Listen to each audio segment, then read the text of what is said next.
بسم اللہ الرحمن الرحیم۔ شروع کرتا ہوں اللہ کے نام سے جو بے انتہا مہربان نہایت رحم کرنے والے ہیں۔ حامیم، تنزیل الکتاب من اللہ العزیز الحکیم۔ ما خلقنا السماوات والأرض وما بينهما إلا بالحق وأجل مسمى والذين كفروا عما أنذروا معرضون قل أرأيتم ما تدعون من دون الله أروني ماذا خلقوا من الأرض أم لهم شرك في السماوات ائتوني بكتاب من قبل هذا أو أثارة من علم إن كنتم صادقين ومن أضل ممن يدعو من دون الله من لا يستجيب له إلى يوم القيامة وهم عن دعائهم غافلون وَإِذَا حُشِرَ النَّاسُ كَانُوا لَهُمْ أَعْدَاءً وَكَانُوا بِعِبَادَتِهِمْ كَافِرِينَ۔ حامیم، اس کتاب کے اتارنے والے اللہ تعالیٰ غالب و حکمت والے کی طرف سے ہے۔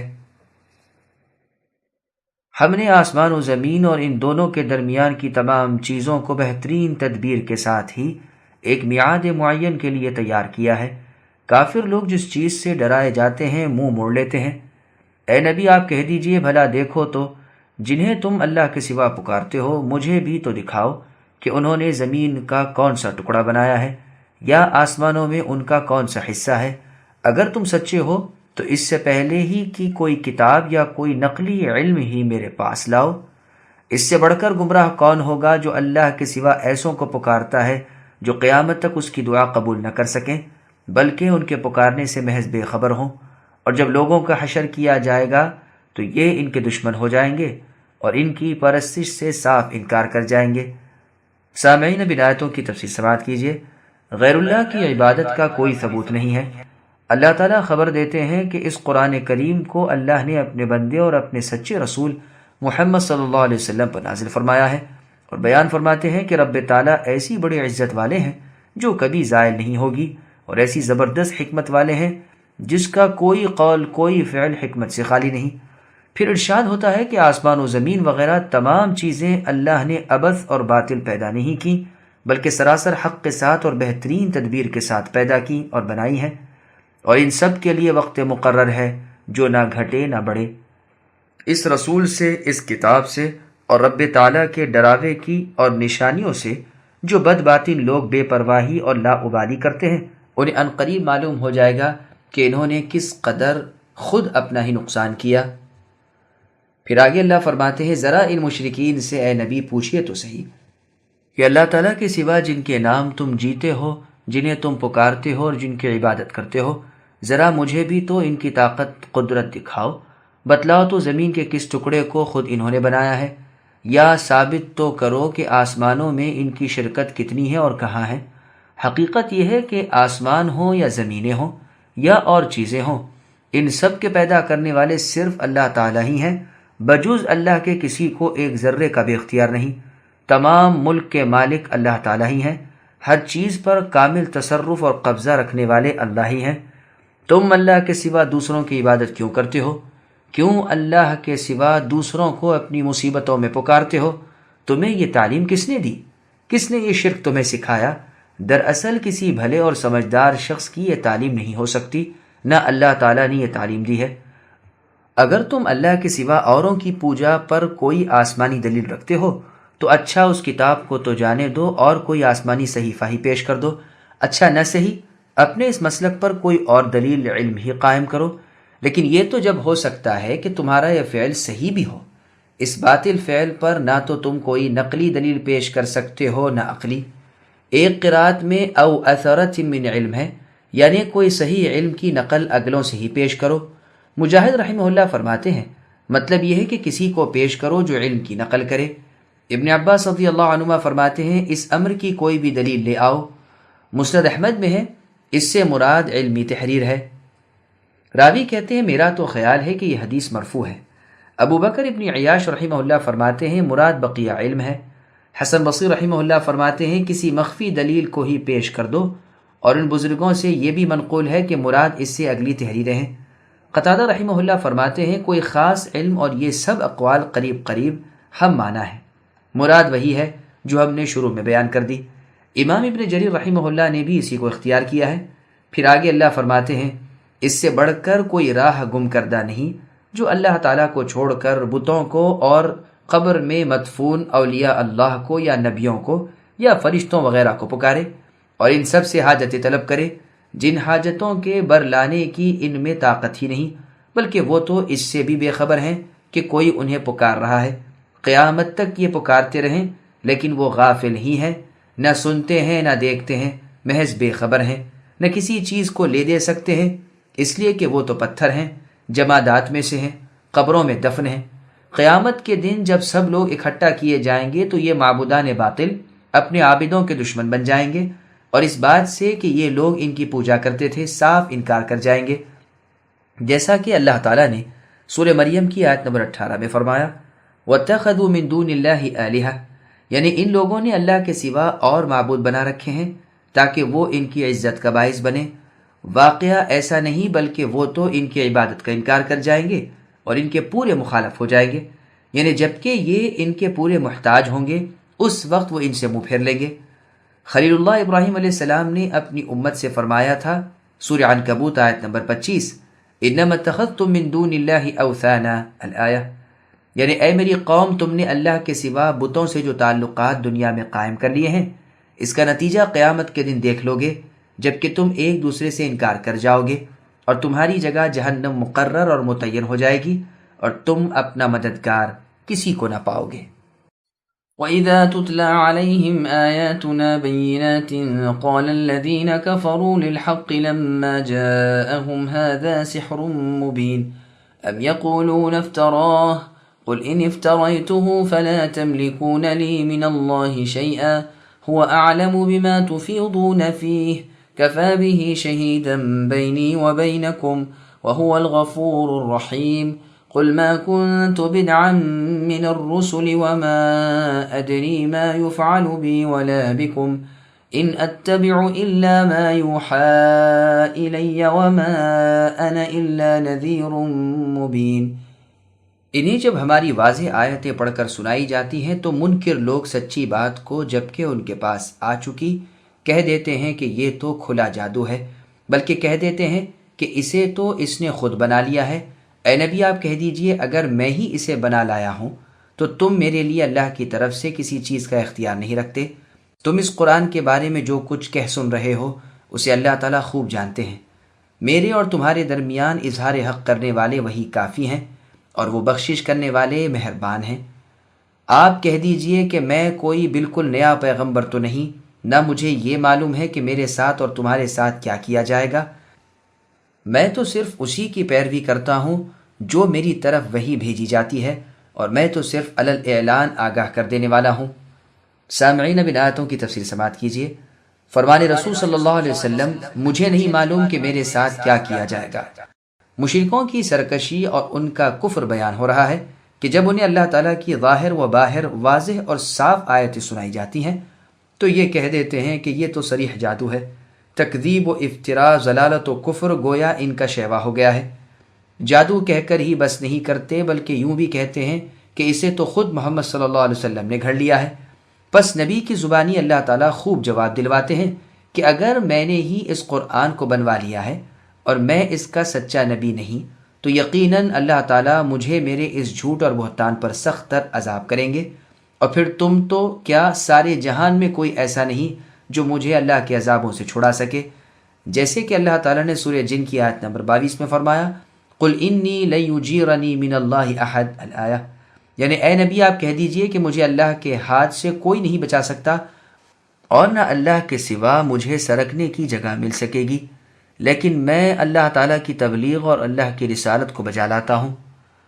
اور سورہ حاقہ کی آیت نمبر 44 میں فرمایا، وَلَوْ تَقَوَّلَ عَلَيْنَا بَعْضَ الْأَقَاوِيلِ الْآيَاتِ، یعنی اگر یہ یعنی ہمارے نبی محمد صلی اللہ علیہ وسلم ہم پر کوئی بات اپنی طرف سے بنا لیتے تو ہم ان کا داہنا ہاتھ پکڑ کر ان کی رگ گردن کاٹ ڈالتے، اور تم میں سے کوئی بھی انہیں نہ بچا سکتا۔ پھر کفار کو اللہ تعالیٰ دھمکا رہے ہیں کہ تمہاری گفتگو کا پورا علم والے اللہ تعالیٰ کو بخوبی ہے، وہی میرے اور تمہارے درمیان اے لوگوں فیصلہ کریں گے۔ اس دھمکی کے بعد انہیں توبہ اور انابت کی رغبت دلائی جا رہی ہے اور فرماتے ہیں وہ اللہ تعالیٰ بخشنے والے اور مہربان ہیں، اگر تم اللہ کی طرف رجوع کرو، اپنے کرتوت سے باز آؤ تو وہ بھی تمہیں بخش دیں گے اور تم پر رحم کریں گے۔ سورہ فرقان کی آیت نمبر 5 میں بھی اسی مضمون کی آیت ہے۔ فرمان ہے وَقَالُوا أَسَاطِيرُ الْأَوَّلِينَ اكْتَتَبَهَا، یعنی یہ کہتے ہیں کہ یہ اگلوں کی کہانیاں ہیں جنہیں انہوں نے یعنی محمد نے لکھ لیا ہے اور صبح شام لکھائی جا رہی ہیں۔ اے نبی آپ کہہ دیجئے اسے اس اللہ تعالیٰ نے اتارا ہے جو ہر پوشیدگی کو جانتے ہیں، خواہ آسمانوں میں ہو خواہ زمین میں ہو، وہ اللہ تعالیٰ بخشنے والے اور مہربان ہیں۔ پھر ارشاد ہوتا ہے کہ دنیا میں کوئی پہلا نبی تو نہیں، مجھ سے پہلے بھی تو دنیا میں لوگوں کی طرف رسول آتے رہے، پھر میرے آنے سے تمہیں اس قدر اچنبا کیوں ہوا؟ مجھے تو یہ بھی نہیں معلوم کہ میرے ساتھ اور تمہارے ساتھ کیا کیا جائے گا۔ بقول ابن عباس رضی اللہ عنہما اس آیت کے بعد آیت لیغفر لک اللہ اتری ہے، جیسا کہ تفسیر ابن جریر طبری میں ہے۔ اسی طرح عکرمہ، حسن بصری، قتادہ رحمہم اللہ بھی اسے منسوخ بتلاتے ہیں۔ یہ بھی مروی ہے کہ جب آیت بخشش اتری جس میں فرمایا گیا تاکہ اللہ تعالیٰ آپ کے اے نبی اگلے پچھلے گناہ بخشے، تو ایک صحابی نے کہا اللہ کے رسول، یہ تو اللہ نے بیان فرما دیا کہ وہ آپ کے ساتھ کیا کرنے والے ہیں، پس وہ ہمارے ساتھ کیا کرنے والے ہیں؟ اس پر سورہ فتح کی آیت نمبر 5 لِيُدْخِلَ الْمُؤْمِنِينَ وَالْمُؤْمِنَاتِ جَنَّاتٍ تَجْرِي مِن تَحْتِهَا الْأَنْهَارُ اتری، یعنی تاکہ اللہ تعالیٰ مومن مردوں اور مومن عورتوں کو ایسی جنتوں میں داخل کرے جن کے نیچے نہریں بہتی ہیں۔ صحیح بخاری کی حدیث سے بھی یہ تو ثابت ہے کہ مؤمنوں نے کہا اللہ کے رسول آپ کو مبارک ہو، فرمائیے ہمارے لیے کیا ہے؟ اس پر اللہ تعالیٰ نے یہ آیت اتاری۔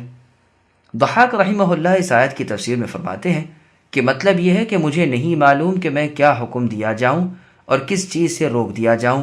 امام حسن بصری رحمہ اللہ کا قول ہے کہ اس آیت سے مراد یہ ہے کہ آخرت کا انجام تو مجھے قطعاً معلوم ہے کہ میں جنت میں جاؤں گا، ہاں دنیاوی حال معلوم نہیں کہ اگلے بعض انبیاء کی طرح قتل کیا جاؤں یا اپنی زندگی کے دن پورے کر کے اللہ تعالیٰ کے ہاں جاؤں۔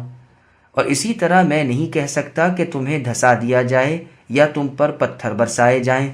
امام ابن جریر رحمہ اللہ اسی کو معتبر کہتے ہیں اور فی الواقع ہے بھی یہ ٹھیک۔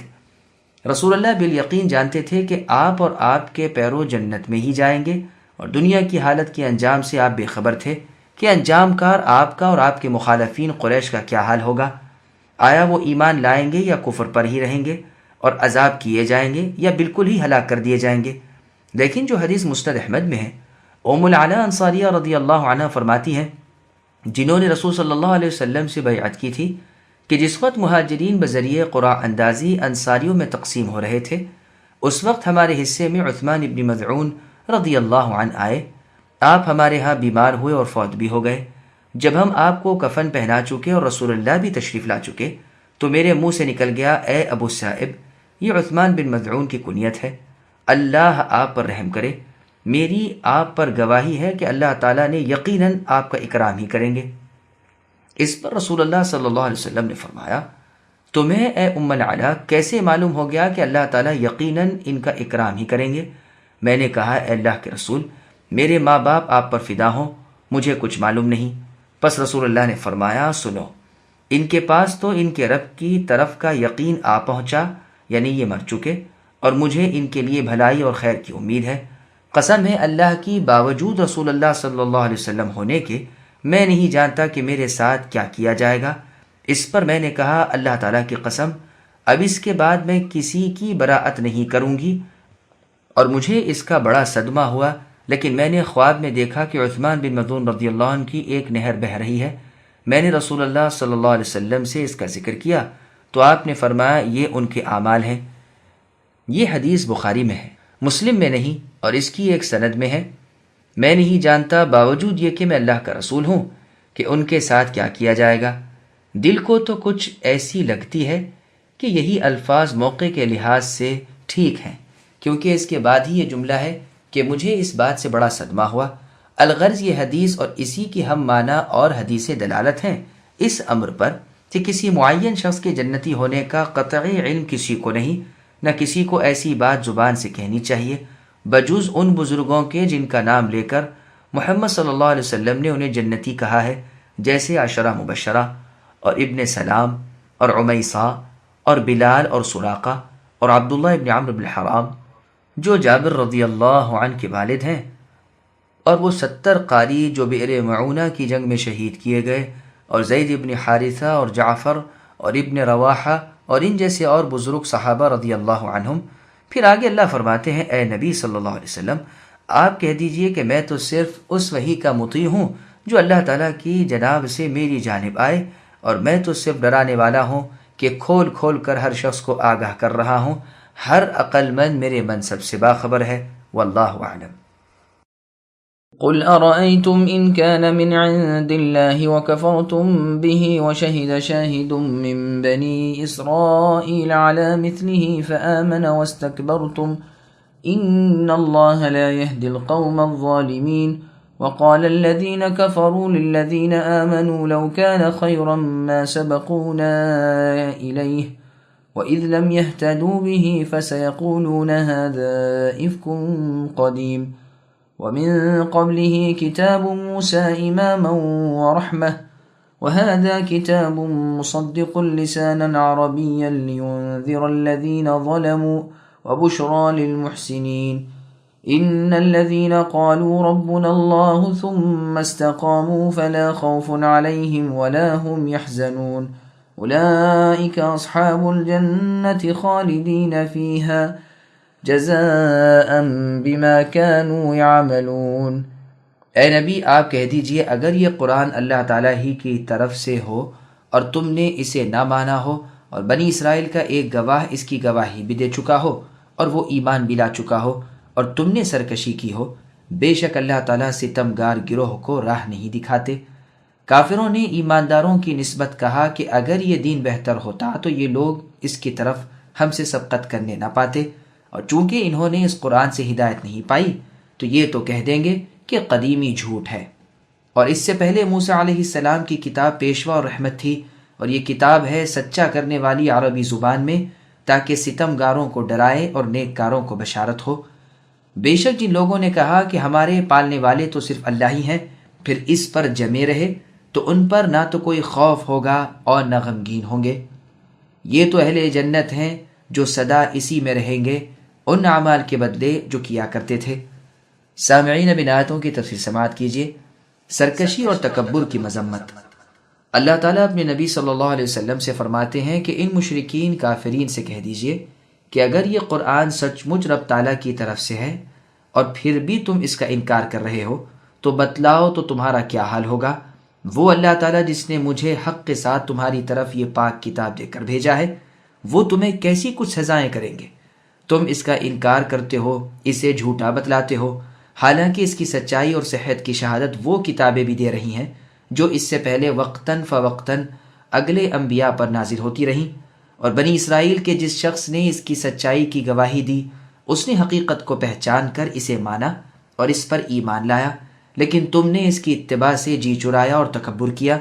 یہ بھی مطلب بیان کیا گیا ہے کہ اس شاہد نے اپنے نبی پر اور اس کتاب پر یقین کر لیا، لیکن تم نے اپنے نبی اور اپنی کتاب کے ساتھ کفر کیا۔ اللہ تعالیٰ ظالم گروہ کو ہدایت نہیں کرتے۔ شاہدون کا لفظ اس میں جنس ہے، اور یہ اپنے عام معنی کے لحاظ سے عبداللہ بن سلام رضی اللہ عنہ وغیرہ سب کو شامل ہے۔ یہ یاد رہے یہ آیت مکی ہے اور عبداللہ بن سلام رضی اللہ عنہ کے اسلام سے پہلے کی ہے۔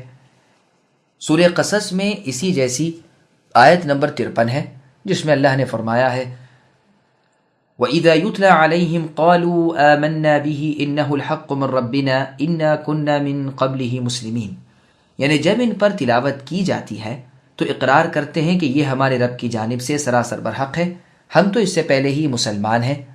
اور سورہ بنی اسرائیل کی آیت نمبر 7 میں اللہ نے فرمایا إِنَّ الَّذِينَ أُوتُوا الْعِلْمَ مِنْ قَبْلِهِ الْآيَةِ، یعنی جن لوگوں کو اس سے پہلے علم عطا فرمایا گیا ہے، ان پر جب تلاوت کی جاتی ہے تو وہ بلا پس و پیش سجدے میں گر پڑتے ہیں اور زبان سے کہتے ہیں ہمارے رب اللہ تعالیٰ تو پاک ہیں، اللہ کے وعدے یقیناً سچے اور ہو کر رہنے والے ہیں۔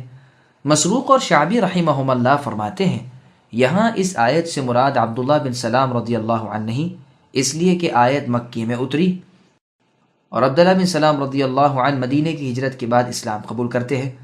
سعد رضی اللہ عنہ فرماتے ہیں کسی شخص کے بارے میں جو زندہ ہو اور زمین پر چل پھر رہا ہو میں نے رسول اللہ صلی اللہ علیہ وسلم کی زبانی اس کا جنتی ہونا نہیں سنا سوائے عبداللہ بن سلام رضی اللہ عنہ کے۔ انہی کے بارے میں آیت شہید شاہد من بنی اسرائیل نازل ہوئی ہے۔ یہ روایت صحیح بخاری نے صحیح مسلم اور سنن نسائی کی ہے۔ تفسیر ابن جریر طبری میں عبداللہ بن عباس رضی اللہ عنہما اور امام مجاہد، ضحاک، نیز قتادہ، عکرمہ، یوسف ابن عبداللہ ابن ہلال ابن بشار، سدی، ثوری، مالک ابن انس اور ابن زید رحمہم اللہ کا قول ہے کہ اس سے مراد عبداللہ بن سلام رضی اللہ عنہ ہے۔ یہ کفار کہا کرتے ہیں کہ اگر قرآن بہتری کی چیز ہوتی تو تم ہم جیسے شریف انسان جو اللہ کے مقبول بندے ہیں ان پر بھلا یہ نیچے درجے کے لوگ جیسے بلال، عمار، صہیب، خباب اور انہی جیسے اور گرے پڑے لونڈی غلام کیسے سبقت کر جاتے؟ پھر تو اللہ تعالیٰ سب سے پہلے ہمیں ہی نوازتے۔ حالانکہ یہ قول بالبداہہ باطل ہے۔ اللہ تعالیٰ نے سورہ انعام کی آیت نمبر 53 میں فرمایا وَكَذَلِكَ فَتَنَّا بَعْضَهُمْ بِبَعْضٍ الآیہ، یعنی ہم نے اسی طرح بعض کو بعض کے ساتھ فتنے میں ڈالا تاکہ کہیں کیا یہی لوگ ہیں کہ ہم سب میں سے انہی پر اللہ تعالیٰ نے اپنا احسان کیا؟ یعنی انہیں تعجب معلوم ہوتا ہے کہ یہ لوگ کیسے ہدایت پا گئے۔ اگر یہ چیز بھلی ہوتی تو ہم اس کی طرف لپک کر جاتے۔ پس یہ خیال ان کا تو خام تھا، لیکن اتنی بات یقینی ہے کہ نیک سمجھ والے، سلامت روی والے ہمیشہ بھلائی کی طرف سبقت کرتے ہیں۔ اسی لیے اہل السنہ والجماعہ اہل الحدیث کا عقیدہ ہے کہ جو قول و فعل صحابہ رسول سے ثابت نہ ہو وہ بدعت ہے، اس لیے کہ اگر اس میں بہتری ہوتی تو وہ پاک جماعت صحابہ کی جو کسی چیز میں پیچھے رہنے والی نہ تھی وہ اسے ترک نہ کرتی۔ چونکہ اپنی بد نصیبی کے باعث یہ گروہ قرآن پر ایمان نہیں لایا، اس لیے یہ اپنی خجالت دفع کرنے کو قرآن ہی پر نام دھرتا ہے اور کہتا ہے کہ یہ تو پرانے لوگوں کی پرانی غلط باتیں ہیں۔ یہ کہہ کر وہ کفار و مشرکین قرآن اور قرآن والوں کو طعنہ دیتے ہیں۔ یہی وہ تکبر ہے جس کی بابت حدیث میں ہے جس کو امام مسلم لائے ہیں۔ نبی نے فرمایا کہ تکبر نام ہے حق کو ہٹا دینے اور لوگوں کو حقیر سمجھنے کا۔ پھر اللہ تبارک و تعالیٰ فرماتے ہیں اس سے پہلے موسیٰ علیہ السلام پر نازل شدہ کتاب تورات امام و رحمت تھی، اور یہ کتاب یعنی قرآن مجید اپنے سے پہلے کی تمام کتابوں کو اللہ کی طرف سے اتاری جانے والی اور سچی کتابیں مانتا ہے۔ یہ قرآن عربی فصیح اور بلیغ زبان میں نہایت واضح کتاب ہے۔ اس میں کفار کے لیے ڈراوا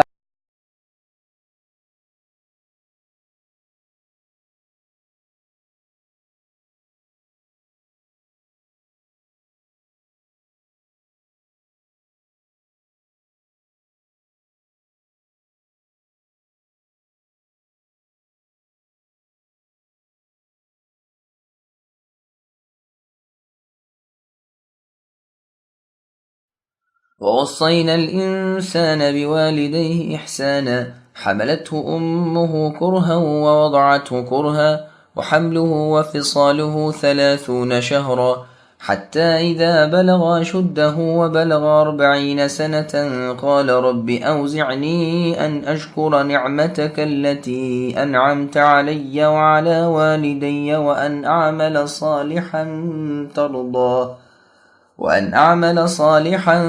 ترضاه وأصلح لي في ذريتي إني تبت إليك وإني من المسلمين أولئك الذين نتقبل عنهم أحسن ما عملوا ونتجاوز عن سيئاتهم في أصحاب الجنة وعد الصدق الذي كانوا يوعدون۔ اور ہم نے انسان کو اپنے ماں باپ کے ساتھ سلوک کرنے کا حکم دیا ہے۔ اس کی ماں نے اسے تکلیف جھیل کر پیٹ میں رکھا اور تکلیف برداشت کر کے اسے جنا۔ اس کے حمل کا اور اس کے دودھ چھڑانے کا زمانہ 30 مہینے کا ہے، یہاں تک کہ جب وہ اپنی کمال قوت کے زمانے کو اور 40 سال کی عمر کو پہنچا تو کہنے لگا اے میرے پروردگار، مجھے توفیق دیجیے کہ میں آپ کی اس نعمت کا شکر بجا لاؤں جو آپ نے مجھ پر اور میرے ماں باپ پر انعام کی ہے، اور یہ کہ میں ایسے نیک کام کروں جن سے آپ خوش ہو جائیں، اور آپ میری اولاد میں بھی صلاحیت پیدا کیجیے۔ میں آپ کی طرف رجوع کرتا ہوں اور میں مسلمانوں میں سے ہوں۔ یہی وہ لوگ ہیں کہ جن کے نیک اعمال تو ہم قبول فرما لیتے ہیں اور جن کے بد اعمال سے درگزر کر لیتے ہیں۔ جنتی لوگوں میں ہیں مطابق اس سچے وعدے کے جو ان سے کیا جاتا تھا۔ سامعین اب ان آیتوں کی تفصیل سماعت کیجیے۔ کم از کم مدت حمل 6 ماہ ہو سکتی ہے۔ اس سے پہلے چونکہ رب تعالیٰ کی توحید کا اور اللہ کی عبادت کے اخلاص کا اور اس پر استقامت کرنے کا حکم ہوا تھا، اس لیے یہاں ماں باپ کے حقوق کی بجاوری کا حکم ہو رہا ہے۔ اسی مضمون کی اور بھی بہت سی آیتیں قرآن پاک میں موجود ہیں، جیسے اللہ نے سورہ بنی اسرائیل کی آیت نمبر 23 میں فرمایا وَقَضَى رَبُّكَ أَلَّا تَعْبُدُوا إِلَّا إِيَّاهُ وَبِالْوَالِدَيْنِ إِحْسَانًا، یعنی اے نبی آپ کے رب نے یہ فیصلہ کر دیا ہے کہ تم سب اللہ کے سوا کسی اور کی عبادت نہ کرو اور ماں باپ کے ساتھ احسان کرو۔ اور سورہ لقمان کی آیت نمبر 14 میں فرمایا أَنِ اشْكُرْ لِي وَلِوَالِدَيْكَ إِلَيَّ الْمَصِيرُ، کہ تو اے انسان میرا شکر کر اور اپنے والدین کا، لوٹنا تو میری ہی طرف ہے۔ اور بھی اس مضمون کی بہت سی آیتیں ہیں، بس یہاں ارشاد ہوتا ہے کہ ہم نے انسان کو حکم کیا ہے کہ ماں باپ کے ساتھ احسان کرو، ان سے بتواضع پیش آؤ۔ مسند ابو داؤد طیالسی اور صحیح مسلم میں ہے کہ سعد رضی اللہ عنہ کی مشرکہ والدہ نے سعد رضی اللہ عنہ سے کہا کہ کیا ماں باپ کی اطاعت کا اللہ تعالیٰ حکم نہیں دیتے؟ سن، میں نہ کھاؤں گی نہ پیوں گی جب تک کہ تو اللہ کے ساتھ کفر نہ کرے۔ سعد رضی اللہ عنہ کے انکار پر اس نے یہی کیا کہ کھانا پینا سب چھوڑ دیا، یہاں تک کہ لکڑی سے اس کا منہ کھول کر جبراً پانی وغیرہ چھوا دیتے تھے۔ اس پر یہ آیت اتری۔ یہ حدیث مسلم وغیرہ میں بھی ہے۔ انسان کو چاہیے کہ پھر دیکھے کہ اس کی ماں نے حالت حمل میں کیسی تکلیفیں برداشت کی ہیں، اسی طرح بچہ ہونے کے وقت کیسی کیسی مصیبتوں کا وہ شکار بنی ہے۔ چنانچہ علی رضی اللہ عنہ نے اس آیت سے اور اس کے ساتھ سورہ لقمان کی آیت وَفِصَالُهُ فِي عَامَيْن اور اللہ عز وجل کے سورہ بقرہ کی آیت نمبر 233 میں اس ارشاد وَالْوَالِدَاتُ يُرْضِعْنَ أَوْلَادَهُنَّ حَوْلَيْنِ كَامِلَيْنِ لِمَنْ أَرَادَ أَنْ يُتِمَّ الرَّضَاعَةَ، یعنی مائیں اپنے بچوں کو 2 سال کامل دودھ پلائیں، ان کے لیے جو دودھ پلانے کی مدت پوری کرنا چاہیں۔ ملا کر استدلال کیا ہے کہ حمل کی کم سے کم مدت 6 ماہ ہے۔ یہ استدلال بہت قوی اور بالکل صحیح ہے۔ عثمان رضی اللہ عنہ، صحابہ کرام رضی اللہ عنہم کی جماعت نے بھی اسی کی تائید کی ہے۔ معمر ابن عبداللہ جوہنی رحمہ اللہ فرماتے ہیں کہ ہمارے قبیلے کے ایک شخص نے جوہینہ کی ایک عورت سے نکاح کیا، 6 مہینے پورے ہوتے ہی اسے بچہ تولد ہوا۔ اس کے خاوند نے عثمان رضی اللہ عنہ سے ذکر کیا، آپ نے اس عورت کے پاس آدمی بھیجا، وہ تیار ہو کر آنے لگی تو ان کی بہن نے گریہ وزاری شروع کر دی۔ اس پر بیوی صاحبہ نے اپنی بہن کو تسکین دی اور فرمایا کیوں روتی ہو؟ اللہ تعالیٰ کی قسم، مخلوق خالق میں سے کسی سے میں نہیں ملی، میں نے کبھی کوئی برا فعل نہیں کیا، تو دیکھو کہ اللہ تعالیٰ کا فیصلہ میرے بارے میں کیا ہوتا ہے۔ جب عثمان رضی اللہ عنہ کے پاس یہ آئیں تو آپ نے انہیں رجم کرنے کا حکم دیا۔ جب علی رضی اللہ عنہ کو یہ بات معلوم ہوئی تو آپ نے خلیفۃ المسلمین عثمان رضی اللہ عنہ سے دریافت کیا کہ یہ آپ کیا کر رہے ہیں؟ عثمان رضی اللہ عنہ نے جواب دیا کہ اس عورت کو نکاح کے 6 مہینے کے بعد بچہ ہوا ہے، جو ناممکن ہے۔ یہ سن کر علی مرتضیٰ رضی اللہ عنہ نے فرمایا کیا آپ نے قرآن نہیں پڑھا؟ فرمایا ہاں پڑھا ہے۔ فرمایا کیا یہ آیت نہیں پڑھی وَحَمْلُهُ وَفِصَالُهُ 30 شَهْرًا، اور ساتھ ہی یہ آیت بھی حولین کاملین، پس مدت حمل اور مدت دودھ پلائی دونوں کے مل کر 30 مہینے، اور اس میں سے جب دودھ پلائی کی کامل مدت 2 سال کے 24 مہینے وضع کر دیے جائیں تو باقی 6 مہینے رہ جاتے ہیں۔ تو قرآن کریم سے معلوم ہوا کہ حمل کی کم از کم مدت 6 ماہ ہے، اور اس بیوی صاحبہ کو بھی اتنی ہی مدت میں بچہ پیدا ہوا ہے۔ پھر اس پر زنا کا الزام کیسے قائم کر رہے ہیں؟ عثمان رضی اللہ عنہ نے فرمایا اللہ کی قسم یہ بات بہت ٹھیک ہے، افسوس میرا خیال ہی اس طرف نہیں گیا، جاؤ اس عورت کو لے آؤ۔ پس لوگوں نے اس عورت کو اس حال پر پایا کہ اس سے فراغت حاصل ہو چکی تھی، یعنی اس پر رجم کی حد نافذ ہو چکی تھی۔ معمر رحمہ اللہ فرماتے ہیں واللہ ایک کوا دوسرے کوے سے اور ایک انڈا دوسرے انڈے سے بھی اتنا مشابہ نہیں ہوتا جتنا اس عورت کا یہ بچہ اپنے باپ سے مشابہ تھا۔ خود اس کے والد نے بھی اسے دیکھ کر کہا اللہ تعالیٰ کی قسم اس بچے کے بارے میں مجھے اب کوئی شک نہیں رہا، اور اسے اللہ تعالیٰ نے ایک ناسور کے ساتھ مبتلا کیا جو اس کے چہرے پر تھا، وہی اسے گھلاتا رہا یہاں تک کہ وہ مر گیا۔ یہ روایت ابن ابی حاتم کی ہے۔ یہ روایت دوسری سند سے فَأَنَا أَوَّلُ الْعَابِدِينَ کی تفسیر میں ہم نے وارد کی ہے۔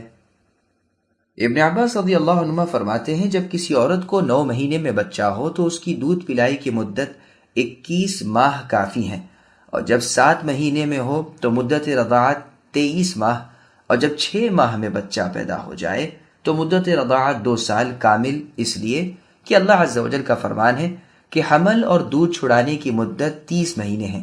جب وہ اپنی پوری قوت کے زمانے کو پہنچا، یعنی قوی ہو گیا، جوانی کی عمر میں پہنچ گیا، مردوں کی گنتی میں آیا اور 40 سال کا ہوا، عقل پوری آئی، فہم کمال کو پہنچا، حلم اور بردباری آ گئی۔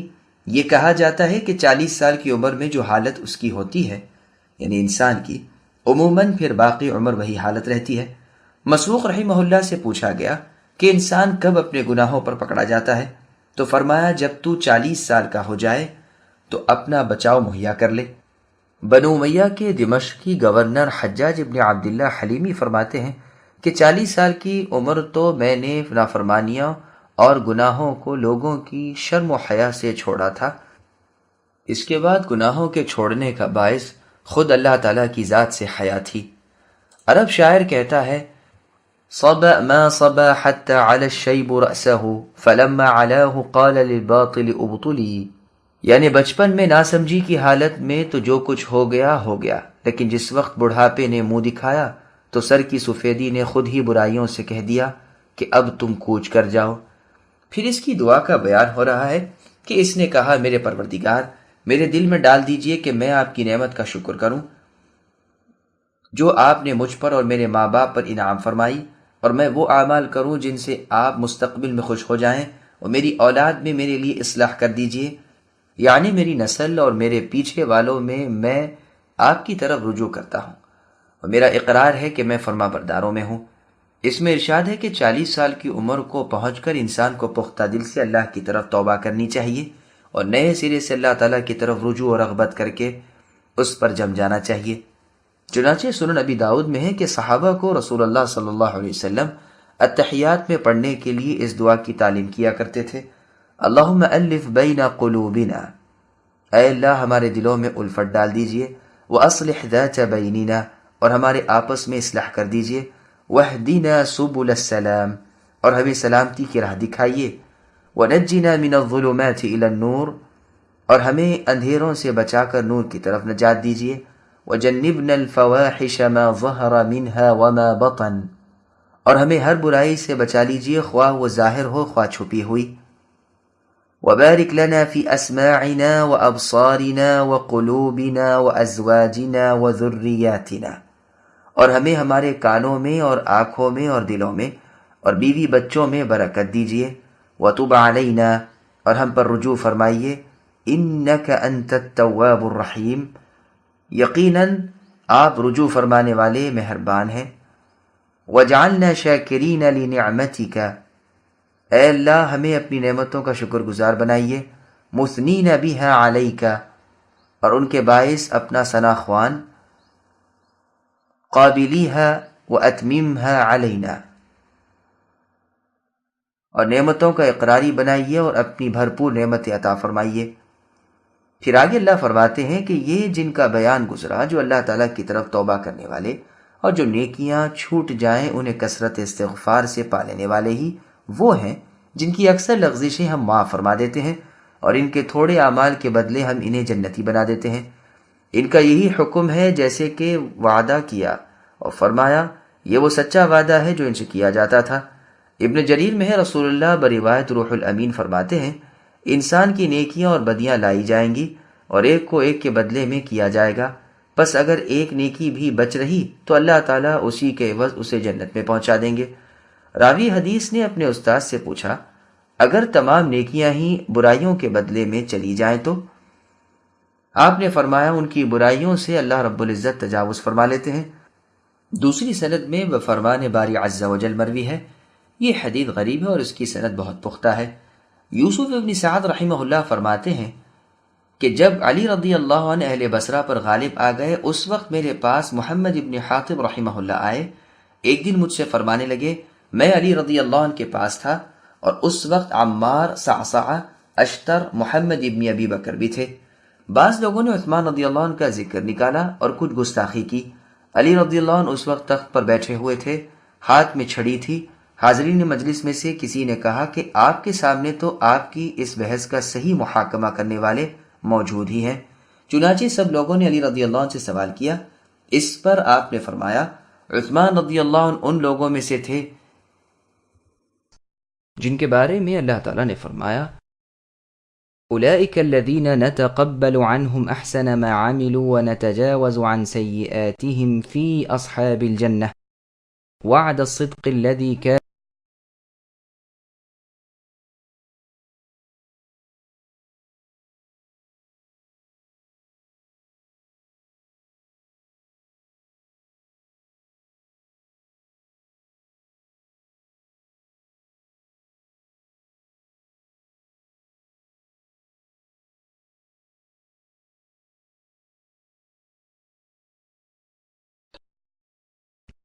والذي قال لوالديه أف لكما أتعدانني أن أخرج وقد خلت القرون من قبلي وهما يستغيثان الله ويلك آمن إن وعد الله حق فيقول ما هذا إلا أساطير الأولين أولئك الذين حق عليهم القول في قد خلت من قبلهم من الجن والإنس إنهم كانوا خاسرين ولكل درجات مما عملوا وليوفيهم أعمالهم وهم لا يظلمون ويوم يعرض الذين كفروا على النار اذهبتم طيباتكم في حياتكم الدنيا واستمتعتم بها فاليوم تجزون عذاب الهون بما كنتم تستكبرون في الارض بغير الحق وبما كنتم تفسقون۔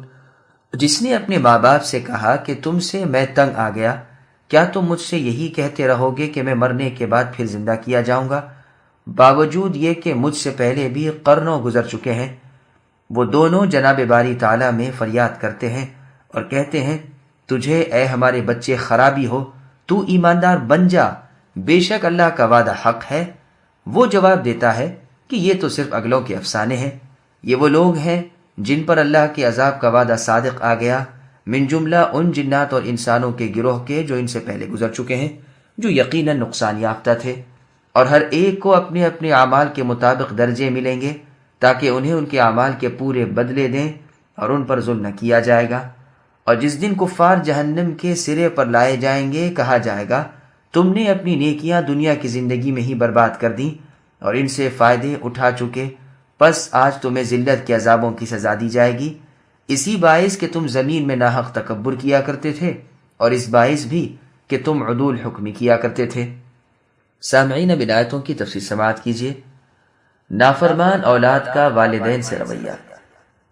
چونکہ گزشتہ آیتوں میں ان لوگوں کا حال بیان ہوا تھا جو اپنے ماں باپ کے حق میں نیک دعائیں کرتے ہیں اور ان کی خدمتیں کرتے رہتے ہیں، اور ساتھ ہی ان کے اخروی درجات کا اور وہاں نجات پانے اور اپنے رب کی نعمتوں سے مالا مال ہونے کا ذکر ہوا تھا، اس لیے اس کے بعد ان بدبختوں کا بیان ہو رہا ہے جو اپنے ماں باپ کے نافرمان ہیں، انہیں باتیں سناتے ہیں۔ بعض لوگ کہتے ہیں کہ یہ آیت ابو بکر رضی اللہ عنہ کے صاحبزادے عبد الرحمن رضی اللہ عنہ کے حق میں نازل ہوئی ہے، جیسے کہ عوفی و روایت ابن عباس رضی اللہ عنہما بیان کرتے ہیں، جس کی صحت میں بھی کلام ہے اور جو قول نہایت کمزور ہے، اس لیے کہ عبد الرحمن بن ابی بکر رضی اللہ عنہ تو مسلمان ہو گئے تھے اور بہت اچھے اسلام والوں میں سے تھے، بلکہ اپنے زمانے کے بہترین لوگوں میں سے تھے۔ بعض مفسرین کا بھی یہ قول ہے کہ لیکن ٹھیک یہی ہے کہ یہ آیت عام ہے۔ ابن ابی حاتم میں ہے کہ مروان نے اپنے خطبے میں کہا کہ اللہ تعالیٰ نے امیر المؤمنین کو یزید کے بارے میں ایک اچھی رائے سجھائی ہے، اگر وہ انہیں اپنے بعد بطور خلیفہ کے نامزد کر جائیں تو ابو بکر اور عمر رضی اللہ عنہما نے بھی تو اپنے بعد خلیفہ مقرر کیا ہی ہے۔ اس پر عبد الرحمن بن ابی بکر رضی اللہ عنہ بول اٹھے کہ کیا ہرقل کے دستور پر اور نصرانیوں کے قانون پر عمل کرنا چاہتے ہو؟ قسم ہے اللہ تعالیٰ کی، نہ تو خلیفہ اول ابو بکر رضی اللہ عنہ نے اپنی اولاد میں سے کسی کو خلافت کے لیے منتخب کیا، نہ اپنے کنبے قبیلے والوں میں سے کسی کو نامزد کیا، اور معاویہ رضی اللہ عنہ نے جو اسے کیا وہ صرف بیٹے کی عزت افزائی اور اپنے بچوں پر رحم کھا کر۔ یہ سن کر مروان کہنے لگا، کیا تو وہی نہیں جس نے اپنے والدین کو اف کہا تھا؟ تو عبد الرحمن رضی اللہ عنہ نے فرمایا، کیا تو ایک ملعون شخص کی اولاد میں سے نہیں؟ تیرے باپ پر رسول اللہ نے لعنت کی تھی۔ صدیقہ رضی اللہ عنہ نے یہ سن کر مروان سے کہا، تو نے عبد الرحمن رضی اللہ عنہ سے جو کہا وہ بالکل جھوٹ ہے، وہ آیت ان کے بارے میں نہیں بلکہ وہ فلاں بن فلاں کے بارے میں نازل ہوئی ہے۔ پھر مروان جلدی ہی ممبر سے اتر کر آپ کے حجرے کے دروازے پر آیا اور کچھ باتیں کر کے لوٹ گیا۔ یہ حدیث ضعیف ہے۔ بخاری میں یہ حدیث دوسری سند سے اور الفاظ کے ساتھ ہے۔ اس میں یہ بھی ہے کہ معاویہ بن ابی سفیان رضی اللہ عنہما کی طرف سے مروان حجاز کا امیر بنایا گیا تھا۔ اس میں یہ بھی ہے کہ مروان نے عبد الرحمن بن ابی بکر رضی اللہ عنہما کو گرفتار کر لینے کا حکم اپنے سپاہیوں کو دیا، لیکن یہ دوڑ کر اپنی ہمشیرہ صاحبہ ام المؤمنین عائشہ رضی اللہ عنہا کے حجرے میں چلے گئے۔ اس وجہ سے انہیں کوئی پکڑ نہ سکا۔ اور اس میں یہ بھی ہے کہ صدیقہ کبریٰ رضی اللہ عنہا نے پردے میں سے ہی فرمایا کہ ہمارے یعنی آل ابی بکر کے بارے میں بجز میری پاک دامنی کی آیتوں کے اور کوئی آیت نہیں اتری۔ یہ بیٹا اپنے ماں باپ کی بے ادبی کرتا ہے، وہاں رب تعالیٰ کی بے ادبی سے بھی نہیں چوکتا۔ مرنے کے بعد کی زندگی کو جھٹلاتا ہے اور اپنے ماں باپ سے کہتا ہے کہ تم مجھے اس زندگی سے کیا ڈراتے ہو؟ مجھ سے پہلے سینکڑوں زمانے گزر گئے، لاکھوں کروڑوں انسان مرے، میں نے تو کسی کو دوبارہ زندہ ہوتے نہیں دیکھا، ان میں سے ایک بھی تو لوٹ کر خبر دینے کے لیے نہیں آیا۔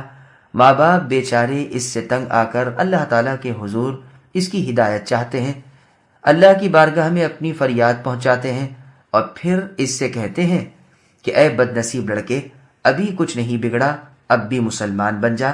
لیکن یہ مغرور لڑکا پھر جواب دیتا ہے کہ جسے تم ماننے کو کہتے ہو میں تو اسے ایک دیرینہ قصے سے زیادہ وقات کی نظر سے نہیں دیکھ سکتا۔ اللہ عز و جل فرماتے ہیں کہ یہ لوگ اپنے جیسے گزشتہ جنات اور انسانوں کے زمرے میں داخل ہو گئے جنہوں نے اپنا نقصان بھی کیا اور اپنے والوں کو بھی برباد کیا۔ اللہ تعالیٰ کے فرمان میں یہاں لفظ اولئک ہے، حالانکہ اس سے پہلے لفظ والذی ہے۔ اس سے بھی ہماری تفسیر کی پوری تائید ہوتی ہے کہ مراد اس سے عام ہے، جو بھی ایسا ہو یعنی ماں باپ کا بے ادب اور قیامت کا منکر، اس کے لیے یہی حکم ہے۔ چنانچہ حسن بصری اور قتادہ رحمہم اللہ بھی یہی فرماتے ہیں کہ اس سے مراد کافر فاجر ماں باپ کا نافرمان اور مر کر جی اٹھنے کا منکر لڑکا مراد ہے۔ پھر آگے اللہ فرماتے ہیں ہر ایک کے لیے اس کی برائی کے مطابق سزا ہے، رب تعالیٰ ایک ذرے کے برابر بلکہ اس سے بھی کم کسی پر ظلم نہیں کرتے۔ عبد الرحمن فرماتے ہیں جہنم کے درجے نیچے ہیں اور جنت کے درجے اونچے ہیں۔ امام ابو جعفر رحمہ اللہ فرماتے ہیں کہ بعض لوگ ایسے بھی ہیں جو دنیا میں کی ہوئی اپنی نیکیاں قیامت کے دن گم پائیں گے اور ان سے یہی کہا جائے گا۔ پھر فرماتے ہیں آج انہیں ذلت کے عذابوں کی سزا دی جائے گی، ان کے تکبر اور ان کے فسق کی وجہ سے جیسا عمل تھا ویسا ہی بدلہ ملا۔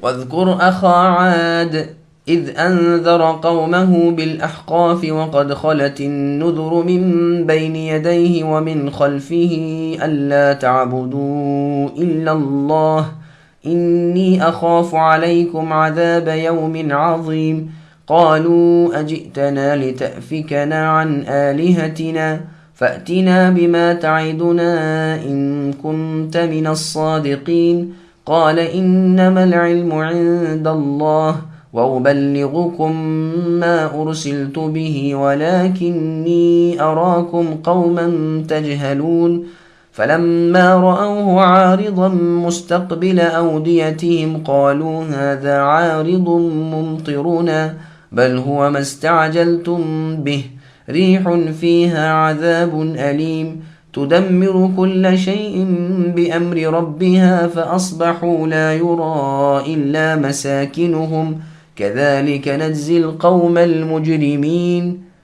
اور عادیوں کے بھائی کو یاد کرو جبکہ انہوں نے اپنی قوم کو احقاف میں ڈرایا، اور یقیناً اس سے پہلے بھی ڈرانے والے گزر چکے ہیں، اور اس کے بعد بھی یہ کہ تم سوائے اللہ تعالیٰ کے اور کی عبادت نہ کرو، بے شک میں تو تم پر بڑے دن کے عذاب سے خوف کھاتا ہوں۔ قوم نے جواب دیا کہ آپ ہمارے پاس اس لیے آئے ہیں کہ ہمیں اپنے معبودوں کی پرستش سے باز رکھیں۔ پس اگر آپ سچے ہیں تو جن عذابوں کا آپ ہم سے وعدہ کرتے ہیں انہیں ہم پر لا ڈالیے۔ ہود علیہ السلام نے کہا، اس کا علم تو اللہ ہی کے پاس ہے، میں تو جو پیغام دے کر بھیجا گیا تھا وہ تمہیں پہنچا رہا ہوں، لیکن میں دیکھتا ہوں کہ تم نادانی کر رہے ہو۔ پھر جب انہوں نے عذاب کو بصورت بادل دیکھا جو ان کے میدانوں کا رخ کیے ہوئے تھا تو کہنے لگے، یہ ابر ہم پر برسنے والا ہے۔ نہیں نہیں، بلکہ دراصل یہ ابر وہ چیز ہے جس کی تم جلدی کر رہے تھے، ہوا ہے جس میں دردناک عذاب ہے، جو اپنے رب کے علم سے ہر چیز کو ہلاک کر رہی تھی۔ پس وہ ایسے ہو گئے کہ بجز ان کے مکانات کے اور کچھ دکھائی نہ دیتا تھا۔ گنہگاروں کے گروہ کو ہم یوں ہی سزا دیتے ہیں۔ سامعین، اب ان آیتوں کی تفسیر سماعت کیجیے۔ احقاف کا معنی و مطلب۔ رسول اللہ صلی اللہ علیہ وسلم کی تسلی کے لیے اللہ تبارک و تعالی فرماتے ہیں کہ اگر آپ کی قوم آپ کو جھٹلائے تو آپ اگلے انبیاء کے واقعات یاد کر لیجئے کہ ان کی قوم نے بھی ان کی تکذیب کی۔ عادیوں کے بھائی سے مراد ہود علیہ السلام پیغمبر ہیں۔ انہیں اللہ تبارک و تعالی نے عاد اولا کی طرف بھیجا تھا جو احقاف میں رہتے تھے۔ احقاف جمع ہے حقف کی، اور حقف کہتے ہیں ریت کے پہاڑ کو۔ مطلق پہاڑ، غار اور حضرموت کی وادی جس کا نام برہوت ہے، جہاں کفار کی روحیں ڈالی جاتی ہیں، یہ مطلب بھی احقاف کا بیان کیا گیا ہے۔ قتادہ رحمہ اللہ کا قول ہے کہ یمن میں سمندر کے کنارے ریت کے ٹیلوں میں ایک جگہ تھی جس کا نام شہر تھا، یہاں یہ لوگ آباد تھے۔ امام ابن ماجہ رحمہ اللہ نے باب باندھا ہے کہ جب دعا مانگے تو اپنے نفس سے شروع کرے۔ اس میں ایک حدیث لائے ہیں کہ رسول اللہ صلی اللہ علیہ وسلم نے فرمایا، اللہ تعالی ہم پر اور عادیوں کے بھائی پر رحم کرے، یعنی ہود علیہ السلام پر۔ پھر آگے اللہ فرماتے ہیں کہ اللہ عز و جل نے ان کے ارد گرد کے شہروں میں بھی اپنے رسول مبعوث فرمائے تھے، جیسے اللہ تعالیٰ نے سورہ بقرہ کی آیت نمبر 66 میں فرمایا، فَجَعَلْنَاهَا نَكَالًا لِمَا بَيْنَ يَدَيْهَا وَمَا خَلْفَهَا، اور جیسے اللہ عز و جل کا سورہ حامیم سجدہ کی آیت نمبر 13 میں فرمایا ہے، فَإِنْ أَعْرَضُوا فَقُلْ أَنذَرْتُكُمْ صَاعِقَةً۔ پھر آگے اللہ تعالیٰ فرماتے ہیں کہ ہود علیہ السلام نے اپنی قوم سے فرمایا کہ تم موحد بن جاؤ، ورنہ تمہیں اس بڑے بھاری دن میں عذاب ہوگا۔ جس پر قوم نے کہا، کیا تو ہمیں ہمارے معبودوں سے روک رہا ہے؟ جا جس عذاب سے تو ہمیں ڈرا رہا ہے وہ لے آ۔ یہ تو اپنے ذہن میں اسے محال جانتے تھے، تو جرأت کر کے جل طلب کیا، جیسے کہ سورہ شورى کی آیت نمبر 18 میں اللہ نے ارشاد فرمایا، يَسْتَعْجِلُ بِهَا الَّذِينَ لَا يُؤْمِنُونَ بِهَا، یعنی ایمان نہ لانے والے ہمارے عذابوں کے جلد آنے کی خواہش کرتے ہیں۔ اس کے جواب میں ان کے پیغمبر ہود علیہ السلام نے کہا کہ اللہ ہی کو بہتر علم ہے کہ اگر وہ تمہیں اسی لائق جانیں گے تو تم پر عذاب بھیج دیں گے۔ میرا منصب تو صرف اتنا ہی ہے کہ میں اپنے رب کی رسالت تمہیں پہنچا دوں، لیکن میں جانتا ہوں کہ تم بالکل بے عقل اور بے وقوف لوگ ہو۔ اب عذاب ربانی آ گیا۔ انہوں نے دیکھا کہ ایک کالا ابر ان کی طرف بڑھتا چلا آ رہا ہے۔ چونکہ خشک سالی تھی، گرمی سخت تھی، یہ خوشیاں منانے لگے کہ اچھا ہوا ابر چڑھا ہے اور اسی طرف رخ ہے، اب بارش برسے گی۔ دراصل ابر کی صورت میں یہ وہ قہر الہی تھا جس کے آنے کی وہ جلدی مچا رہے تھے۔ اس میں وہ عذاب تھا جسے ہود علیہ السلام سے یہ طلب کر رہے تھے۔ وہ عذاب ان کی بستیوں کی تمام ان چیزوں کو جن کی بربادی ہونے والی تھی تہس نہس کرتا ہوا آیا، اور اسی کا اسے حکم الہی تھا۔ جیسے اللہ تعالیٰ نے سورہ ذاریات کی آیت نمبر 42 میں فرمایا، مَا تَذَرُ مِن شَيْءٍ أَتَتْ عَلَيْهِ إِلَّا جَعَلَتْهُ كَالرَّمِيمِ، یعنی جس چیز پر وہ گزر جاتی تھی اسے چورا چورا کر دیتی تھی، پس سب کے سب ہلاک و تباہ ہو گئے، ایک بھی نہ بچ سکا۔ پھر آگے اللہ فرماتے ہیں، ہم اسی طرح ان کا فیصلہ کرتے ہیں جو ہمارے رسولوں کو جھٹلائیں اور ہمارے احکام کی خلاف ورزی کریں۔ ایک بہت ہی غریب حدیث میں ان کا جو قصہ آیا ہے وہ بھی سن لیجئے۔ حارث بکری رحمہ اللہ کہتے ہیں، میں علاء ابن حضرمی رضی اللہ عنہ کی شکایت دے کر رسول اللہ کی خدمت میں جا رہا تھا۔ ربضہ نامی علاقے میں مجھے بنو تمیم کی ایک بڑھیا ملی جس کے پاس سواری وغیرہ نہ تھی۔ مجھ سے کہنے لگی، اے اللہ کے بندے، میرا ایک کام اللہ کے پیغمبر سے ہے، کیا تو مجھے رسول اللہ تک پہنچا دے گا؟ میں نے اقرار کیا اور انہیں اپنی سواری پر بٹھا لیا اور مدینہ منورہ پہنچا۔ میں نے دیکھا کہ مسجد نبوی لوگوں سے کھچا کھچ بھری ہوئی ہے، سیاہ رنگ کا جھنڈا لہرا رہا ہے، اور بلال رضی اللہ عنہ تلوار لٹکائے رسول اللہ کے سامنے کھڑے ہیں۔ میں نے دریافت کیا کہ کیا بات ہے؟ تو لوگوں نے مجھ سے کہا رسول اللہ عمرو بن العاص رضی اللہ عنہ کو کسی طرف بھیجنا چاہتے ہیں۔ میں ایک طرف بیٹھ گیا۔ جب رسول اللہ اپنی منزل یا اپنے خیمے میں تشریف لے گئے تو میں بھی گیا، اجازت طلب کی اور اجازت ملنے پر رسول اللہ کی خدمت میں باریاب ہوا۔ سلام کی تو رسول اللہ نے مجھ سے دریافت فرمایا کہ کیا تمہارے اور بنو تمیم کے درمیان کچھ رنجش تھی؟ میں نے کہا ہاں، اور ہم ان پر غالب رہے تھے، اور اب میرے اس سفر میں بنو تمیم کی ایک نادار بڑھیا راستے میں مجھے ملی اور یہ خواہش ظاہر کی کہ میں اسے اپنے ساتھ آپ کی خدمت میں پہنچاؤں۔ چنانچہ میں اسے اپنے ساتھ لایا ہوں اور وہ دروازے پر منتظر ہے۔ رسول اللہ نے فرمایا اسے بھی اندر بلا لو۔ چنانچہ وہ آ گئی۔ میں نے کہا اے اللہ کے رسول صلی اللہ علیہ وسلم، اگر آپ ہم میں اور بنو تمیم میں کوئی روک کر سکتے ہیں تو اسے کر دیجئے۔ اس پر بڑھیا کو حمیت لاحق ہوئی اور وہ بھرائی ہوئی آواز میں بول اٹھی کہ پھر اللہ کے رسول، آپ کا مضطر کہاں قرار پائے گا؟ میں نے کہا سبحان اللہ، میری تو وہی مثل ہوئی کہ اپنے پاؤں میں آپ کلہاڑی ماری۔ مجھے کیا خبر تھی کہ یہ میری ہی مخالفت کرے گی، ورنہ میں اسے لاتا ہی کیوں؟ اللہ تعالیٰ کی پناہ، کہیں ایسا نہ ہو کہ میں بھی مثل عادیوں کے قاصد کے ہو جاؤں۔ رسول اللہ نے دریافت فرمایا کہ عادیوں کے قاصد کا واقعہ کیا ہے؟ باوجود یہ کہ رسول اللہ اس واقعے سے بنسبت میرے بہت زیادہ واقف تھے، لیکن آپ کے فرمان پر میں نے وہ قصہ بیان کیا کہ عادیوں کی بستیوں میں جب سخت قحط سالی ہوئی تو انہوں نے اپنا ایک قاصد قیل نامی روانہ کیا۔ یہ راستے میں معاویہ ابن بکر کے ہاں آ کر ٹھہرا اور شراب پینے اور اس کی دونوں کنیزوں کا گانا سننے میں، جن کا نام جرادہ تھا، اس قدر مشغول ہوا کہ مہینہ بھر تک یہیں پڑا رہا۔ پھر چلا اور جبال مہرہ میں جا کر اس نے دعا کی کہ اے اللہ، آپ خوب جانتے ہیں میں کسی مریض کی دوا کے لیے یا کسی قیدی کا فدیہ ادا کرنے کے لیے تو آیا ہی نہیں۔ الہی عادیوں کو وہ پلائیے جو آپ انہیں پلانے والے ہیں۔ چنانچہ چند سیاہ رنگ بادل اٹھے اور ان میں سے ایک آواز آئی کہ ان میں سے جسے تو چاہے پسند کر لے۔ چنانچہ اس نے سخت سیاہ بادل کو پسند کر لیا۔ اسی وقت اس میں سے آواز آئی کہ اسے راکھ اور خاک بنانے والا کر کے لے تاکہ عادیوں میں سے کوئی باقی نہ رہے۔ کہا اور مجھے جہاں تک علم ہوا ہے یہی ہے کہ ہواؤں کے مخزن میں سے صرف اتنا ہی سوراخ سے ہوا چھوڑی گئی تھی جیسے میرے اس انگوٹھی کا حلقہ، اسی سے سب ہلاک ہو گئے۔ ابو وائل کہتے ہیں یہ بالکل ٹھیک نقل ہے۔ عرب میں دستور تھا کہ جب کسی قاصد کو بھیجتے تو کہہ دیتے کہ عادیوں کے قاصد کی طرح نہ آنا۔ یہ روایت ترمذی، نسائی اور ابن ماجہ میں بھی ہے، جیسے کہ سورہ اعراف کی تفسیر میں گزرا۔ مسند احمد میں عائشہ رضی اللہ عنہا سے مروی ہے کہ میں نے رسول اللہ صلی اللہ علیہ وسلم کو بھی کھل کھلا کر اس طرح ہنستے ہوئے نہیں دیکھا کہ آپ کے مسوڑے نظر آئیں۔ آپ تبسم فرمایا کرتے تھے، یعنی مسکراتے تھے، اور جب ابر اٹھتا اور آندھی چلتی تو آپ کے چہرے سے فکر کے آثار نمودار ہو جاتے۔ چنانچہ ایک روز میں نے آپ سے کہا کہ اے اللہ کے رسول، لوگ تو ابر و باد کو دیکھ کر خوش ہوتے ہیں کہ اب بارش برسے گی، لیکن آپ کی اس کے بالکل برعکس حالت ہو جاتی ہے۔ رسول اللہ نے فرمایا عائشہ، میں اس بات سے کہ کہیں اس میں عذاب ہو کیسے مطمئن ہو جاؤں؟ ایک قوم ہوا ہی سے ہلاک کی گئی۔ ایک قوم نے عذاب کے بادل کو دیکھ کر کہا تھا کہ یہ ابر ہے جو ہم پر بارش برسائے گا۔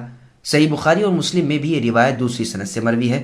مسند احمد میں ہے رسول اللہ صلی اللہ علیہ وسلم جب کبھی آسمان کے کنارے سے ابر اٹھتا ہوا دیکھتے تو اپنے تمام کام چھوڑ دیتے، اگرچہ نماز میں ہو، اور یہ دعا پڑھتے، اللہم انی اعوذ بک من شر ما فیہ، کہ اے اللہ، میں آپ سے اس برائی سے پناہ چاہتا ہوں جو اس میں ہے۔ پس اگر کھل جاتا تو اللہ عز و جل کی حمد کرتے، اور اگر برس جاتا تو یہ دعا پڑھتے، اللہم صیبا نافعا، اے اللہ نفع دینے والا، برسنے والا بنا دیجئے۔ صحیح مسلم کی روایت میں آپ کا یوں دعا فرمانا ہے، اللہم انی اسألک خیرہا وخیر ما فیہا وخیر ما ارسلت بہ واعوذ بک من شرہا وشر ما فیہا وشر ما ارسلت بہ، یعنی اے اللہ، میں آپ سے اس کی اور اس میں جو ہے اس کی اور جس کو یہ ساتھ لے کر آئی ہے اس کی بھلائی طلب کرتا ہوں، اور آپ سے اس کی اور اس میں جو ہے اس کی اور جس چیز کے ساتھ یہ بھیجی گئی ہے اس کی برائی سے پناہ چاہتا ہوں۔ اور جب ابر اٹھتا تو رسول اللہ کا رنگ متغیر ہو جاتا، کبھی اندر کبھی باہر، کبھی آتے کبھی جاتے۔ جب بارش ہو جاتی تو آپ کی یہ فکر مندی دور ہو جاتی۔ عائشہ رضی اللہ عنہ نے اسے سمجھ لیا اور آپ سے ایک بار سوال کیا۔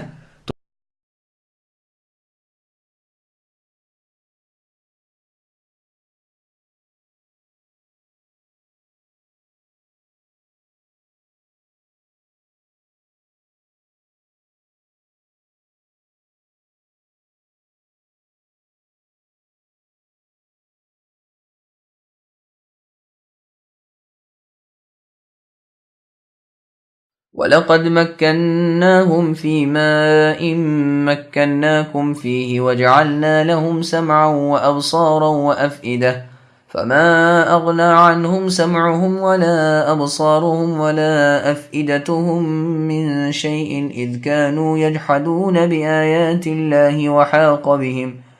وَحَاقَ بِهِمْ مَا كَانُوا بِهِ يَسْتَهْزِئُونَ وَلَقَدْ أَهْلَكْنَا مَا حَوْلَكُمْ مِنَ الْقُرَى وَصَرَّفْنَا الْآيَاتِ لَعَلَّهُمْ يَرْجِعُونَ فَلَوْلَا نَصَرَهُمُ الَّذِينَ اتَّخَذُوا مِن دُونِ اللَّهِ قُرْبَانًا آلِهَةً بَلْ ضَلُّوا عَنْهُمْ وَذَلِكَ إِفْكُهُمْ وَمَا كَانُوا يَفْتَرُونَ۔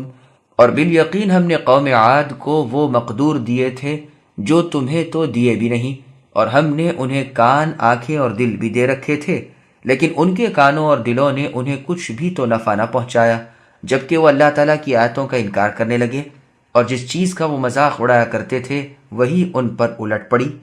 یقیناً ہم نے تمہارے آس پاس کی بستیاں تباہ کر دیں، اور طرح طرح کی ہم نے اپنی نشانیاں بیان کر دیں تاکہ وہ رجوع کر لیں۔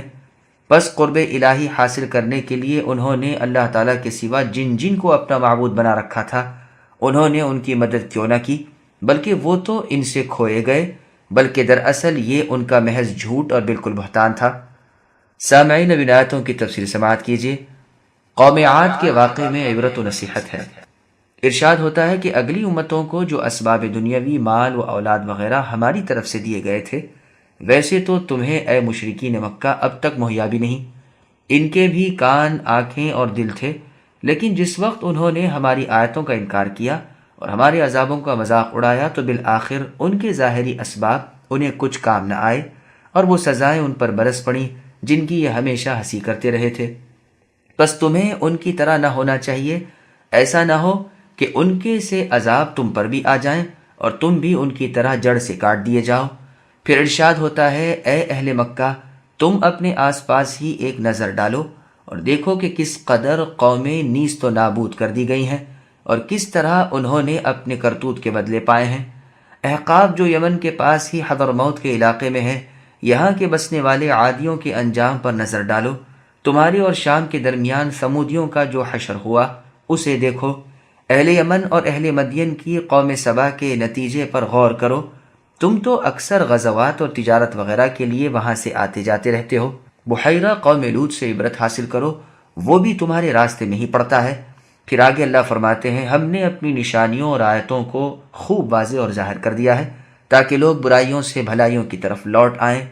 پھر آگے اللہ فرماتے ہیں کہ ان لوگوں نے رب تعالیٰ کے سوا جن جن معبودان باطل کی پرستش شروع کر رکھی تھی، گو اس میں ان کا اپنا خیال یہ تھا کہ ان کی وجہ سے ہم قرب الہی حاصل کر لیں گے، لیکن کیا ہمارے عذابوں کے وقت جبکہ ان کو ان کی مدد کی پوری ضرورت تھی؟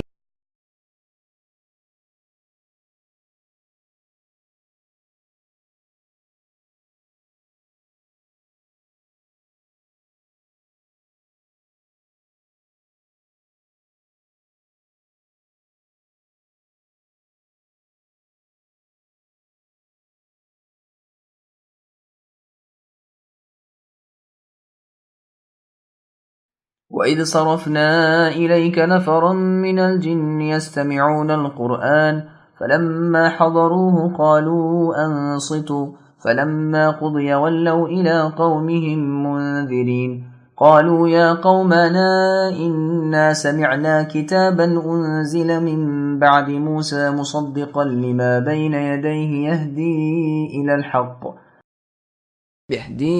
إلى الحق وإلى طريق مستقيم يا قومنا أجيبوا داعي الله وآمنوا به يغفر لكم من ذنوبكم ويجركم من عذاب أليم ومن لا يجب داعي الله فليس بمعجز في الأرض وليس له من دونه أولياء أولئك في ضلال مبين۔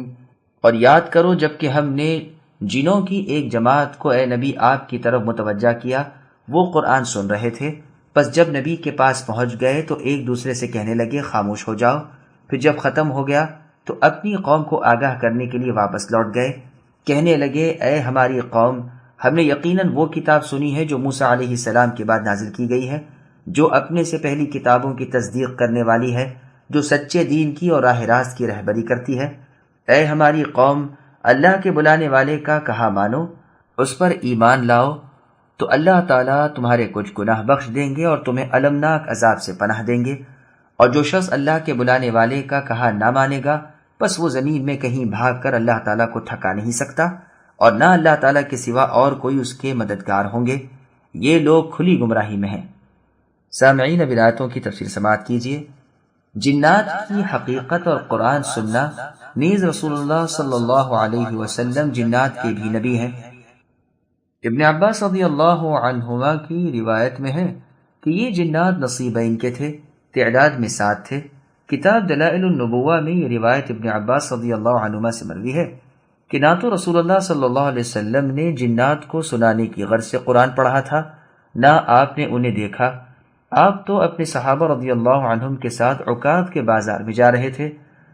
ادھر یہ ہوا کہ شیاطین کے اور آسمان کی خبروں کے درمیان روک ہو گئی تھی اور ان پر شعلے برسنے شروع ہو گئے تھے۔ شیاطین نے آ کر اپنی قوم کو یہ خبر دی تو انہوں نے کہا کوئی نہ کوئی نئی بات پیدا ہوئی ہے، جاؤ تلاش کرو۔ پس یہ نکل کھڑے ہوئے۔ ان میں کی جو جماعت عرب کی طرف متوجہ ہوئی تھی، وہ جب یہاں پہنچی تب رسول اللہ صلی اللہ علیہ وسلم عکاظ کی طرف جاتے ہوئے نخلا میں اپنے اصحاب کو صبح کی نماز پڑھا رہے تھے۔ ان کے کانوں میں جب آپ کی تلاوت کی آواز پہنچی تو یہ جنات ٹھہر گئے اور کان لگا کر بغور سننے لگے۔ اس کے بعد جنہوں نے فیصلہ کر لیا کہ بس یہی وہ چیز ہے جس کی وجہ سے تمہارا آسمانوں تک پہنچنا موقوف کر دیا گیا ہے۔ یہاں سے یہ فوراً ہی واپس لوٹ کر اپنی قوم کے پاس پہنچے اور ان سے کہنے لگے ہم نے عجیب قرآن سنا جو نیکی کا رہبر ہے، ہم تو اس پر ایمان لا چکے، اقرار کرتے ہیں کہ اب ناممکن ہے کہ اللہ تعالیٰ کے ساتھ ہم کسی اور کو شریک کریں۔ اسی واقعے کی خبر اللہ تعالیٰ نے اپنے نبی صلی اللہ علیہ وسلم کو سورہ جن میں دی ہے۔ یہ حدیث بخاری اور مسلم وغیرہ میں بھی ہے۔ مسند احمد میں ہے، ابن عباس رضی اللہ عنہما فرماتے ہیں جنات وحی الہی سنا کرتے تھے، ایک کلمہ جب ان کے کان میں پڑ جاتا تو وہ اس میں 10 اور ملا لیا کرتے، پس وہ ایک تو حق نکلتا، باقی سب باطل نکلتے، اور اس سے پہلے ان پر تارے پھینکے نہیں جاتے تھے۔ پس جب رسول اللہ صلی اللہ علیہ وسلم مبعوث ہوئے تو ان جنات پر شعلہ باری ہونے لگی، یہ اپنے بیٹھنے کی جگہ پہنچتے اور ان پر شعلہ گرتا اور یہ ٹھہر نہ سکتے۔ انہوں نے آ کر ابلیس سے شکایت کی تو ابلیس نے کہا کہ کوئی نئی بات ضرور ہوئی ہے، چنانچہ اس نے اپنے لشکروں کو اس کی تحقیقات کے لیے چاروں طرف پھیلا دیا۔ انہوں نے نبی صلی اللہ علیہ وسلم کو نخلا کی دونوں پہاڑیوں کے درمیان نماز پڑھتے ہوئے پایا اور جا کر انہوں نے خبر دی۔ اس نے کہا بس یہی وجہ ہے جو آسمان محفوظ کر دیا گیا اور تمہارا جانا بند ہوا۔ یہ روایت سنن ترمذی اور نسائی میں بھی ہے۔ حسن بصری رحمہ اللہ کا قول بھی یہی ہے کہ اس واقعے کی خبر تک رسول اللہ صلی اللہ علیہ وسلم کو نہ تھی، جب آپ پر وحی آئی تب آپ نے یہ معلوم کیا۔ سیرت ابن اسحاق میں محمد ابن کعب رحمہ اللہ کا ایک لمبا بیان منقول ہے جس میں رسول اللہ صلی اللہ علیہ وسلم کا طائف جانا، انہیں اسلام کی دعوت دینا، ان کا انکار کرنا وغیرہ پورا واقعہ بیان ہے۔ حسن بصری رحمہ اللہ نے اس دعا کا بھی ذکر کیا ہے۔ ابن ابی شیبہ میں ان جنات کی گنتی 9 کی ہے جن میں سے ایک کا نام زوبعہ ہے، انہی کے بارے میں یہ آیت نازل ہوئی ہیں۔ بس یہ روایت اور اس سے پہلے کی ابن عباس رضی اللہ عنہما کی روایت کا اقتضا یہ ہے کہ اس مرتبہ جو جن آئے تھے ان کی موجودگی کا رسول اللہ صلی اللہ علیہ وسلم کو علم نہ تھا، یہ تو آپ کی بے خبری میں ہی آپ کی زبانی قرآن سن کر واپس لوٹ گئے۔ اس کے بعد بطور وفد فوجیں کی فوجیں اور جتھے کے جتھے ان کے رسول اللہ صلی اللہ علیہ وسلم کی خدمت میں حاضر ہوئے، جیسے کہ اس ذکر کے احادیث و آثار اپنی جگہ آ رہے ہیں انشاءاللہ۔ بخاری اور مسلم میں ہے، عبد الرحمن رحمہ اللہ نے مسروق رحمہ اللہ سے پوچھا کہ جس رات جنات نے رسول اللہ صلی اللہ علیہ وسلم سے قرآن سنا تھا، اس رات کس نے رسول اللہ صلی اللہ علیہ وسلم سے ان جنات کا ذکر کیا تھا؟ تو فرمایا، مجھ سے تمہارے والد ابن مسعود رضی اللہ عنہ نے کہا ہے۔ ان کی آگاہی رسول اللہ صلی اللہ علیہ وسلم کو ایک درخت نے دی تھی، تو ممکن ہے کہ یہ خبر پہلی دفعہ کی ہو اور اس بات کو ہم نفی پر مقدم مان لیں، اور یہ بھی احتمال ہے کہ جب وہ سن رہے تھے آپ کو تو کوئی خبر نہ تھی، یہاں تک کہ اس درخت نے آپ کو ان کے اجتماع کی خبر دی، واللہ اعلم۔ اور یہ بھی ہو سکتا ہے کہ یہ واقعہ اس کے بعد والے کئی واقعات میں سے ایک ہو، واللہ اعلم۔ امام حافظ بیہقی رحمہ اللہ فرماتے ہیں کہ پہلی مرتبہ تو نہ رسول اللہ نے جنوں کو دیکھا، نہ خاص ان کے سنانے کے لیے قرآن پڑھا، ہاں البتہ اس کے بعد جن آپ کے پاس آئے اور آپ نے انہیں قرآن پڑھ کر سنایا اور اللہ عز و جل کی طرف بلایا، جیسے کہ ابن مسعود رضی اللہ عنہ سے مروی ہے۔ اس کی روایتیں سنیے۔ علقمہ ابن مسعود رضی اللہ عنہ سے پوچھتے ہیں کہ کیا آپ میں سے کوئی اس رات رسول اللہ کے ساتھ موجود تھا؟ تو ابن مسعود رضی اللہ عنہ نے جواب دیا کہ کوئی نہ تھا، آپ رات بھر ہم سے غائب رہے اور ہمیں رہ کر بار بار یہی خیال گزر رہا تھا کہ شاید کسی دشمن نے رسول اللہ کو دھوکہ دے دیا، کہیں ایسا نہ ہو آپ کے ساتھ کوئی ایسا ہی ناخوشگوار واقعہ پیش آئے۔ وہ رات ہماری بڑی بری طرح کٹی۔ صبح صادق سے کچھ ہی پہلے ہم نے دیکھا کہ رسول اللہ غار حرا سے واپس آ رہے ہیں، بس ہم نے رات کی اپنی ساری کیفیت بیان کر دی تو رسول اللہ نے فرمایا، میرے پاس جنات کا قاصد آیا تھا جس کے ساتھ جا کر میں نے انہیں قرآن سنایا، چنانچہ آپ ہمیں لے کر گئے اور ان کے نشانات اور ان کی آگ کے نشانات ہمیں دکھائے۔ شعبی رحمہ اللہ کہتے ہیں انہوں نے آپ سے توشہ طلب کیا تھا، عامر کہتے ہیں یعنی مکے میں، اور یہ جن جزیرے کے تھے۔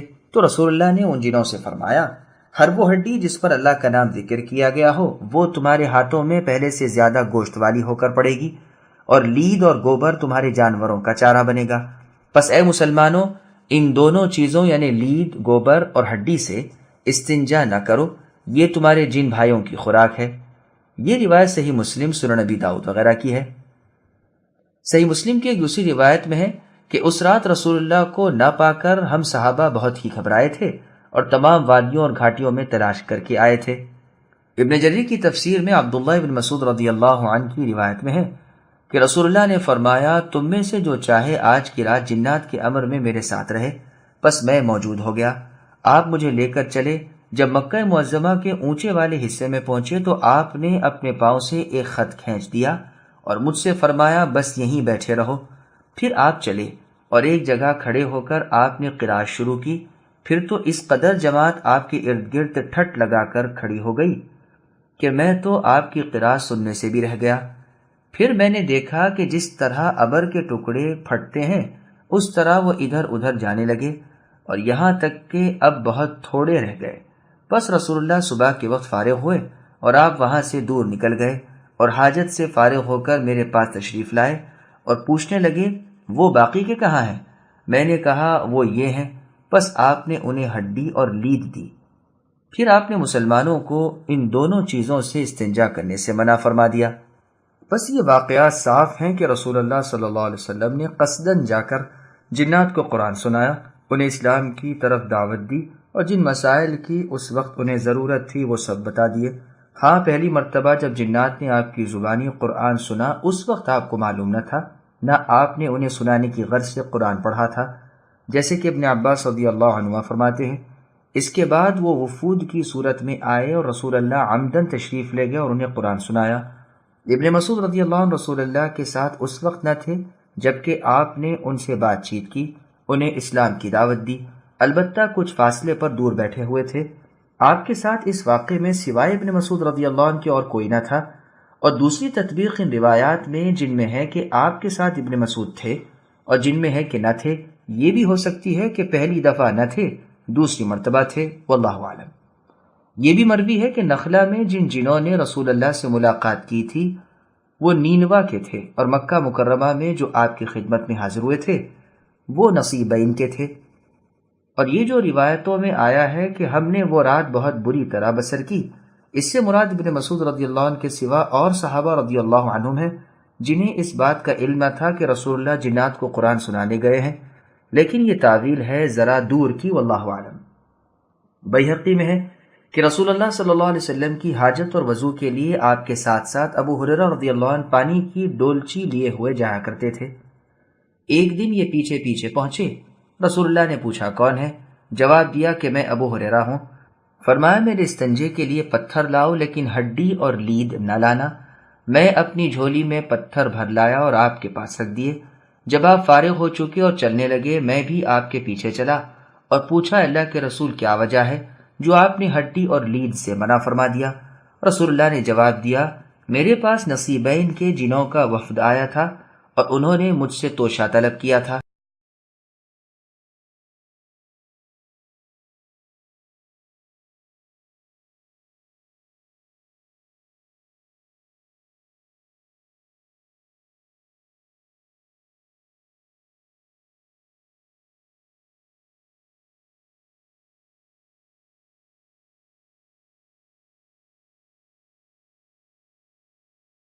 اب ہم ان احادیث کا بیان کرتے ہیں جو دلالت کرتی ہیں کہ جنات رسول اللہ کے پاس کئی دفعہ حاضر ہوئے۔ ابن عباس رضی اللہ عنہما سے جو روایت اس سے پہلے بیان ہو چکی ہے، اس کے سوا بھی آپ سے دوسری سند سے مروی ہے۔ ابن جریر کی تفسیر میں ہے، ابن عباس رضی اللہ عنہما فرماتے ہیں یہ 7 جن تھے نصیبین کے رہنے والے، انہیں اللہ تعالیٰ کے رسول صلی اللہ علیہ وسلم نے اپنی طرف سے قاصد بنا کر جنات کی طرف بھیجا تھا۔ مجاہد رحمہ اللہ کہتے ہیں یہ جنات تعداد میں 7 تھے اور نصیبین کے تھے۔ انہیں رسول اللہ صلی اللہ علیہ وسلم نے 3 کو اہل حران سے کہا اور 4 کو اہل نصیبین سے۔ ان کے نام یہ ہیں حسا، حسا، منسی، ساصر، ناصر، الارد، ابیان، الاحتم۔ ابو حمزہ شمالی رحمہ اللہ فرماتے ہیں انہیں بنو شیطان کہتے ہیں۔ یہ قبیلہ جنات کے اور قبیلوں سے تعداد میں بہت زیادہ تھا اور یہ ان میں نسب کے بھی شریف مانے جاتے تھے اور عموماً یہ ابلیس کے لشکروں میں سے تھے۔ ابن مسعود رضی اللہ عنہ فرماتے ہیں یہ 9 تھے، ان میں سے ایک کا نام زوبعہ تھا، اصل نخلا سے آئے تھے۔ بعض حضرات سے مروی ہے کہ یہ 15 تھے اور ایک روایت میں ہے کہ 60 اونٹوں پر آئے تھے۔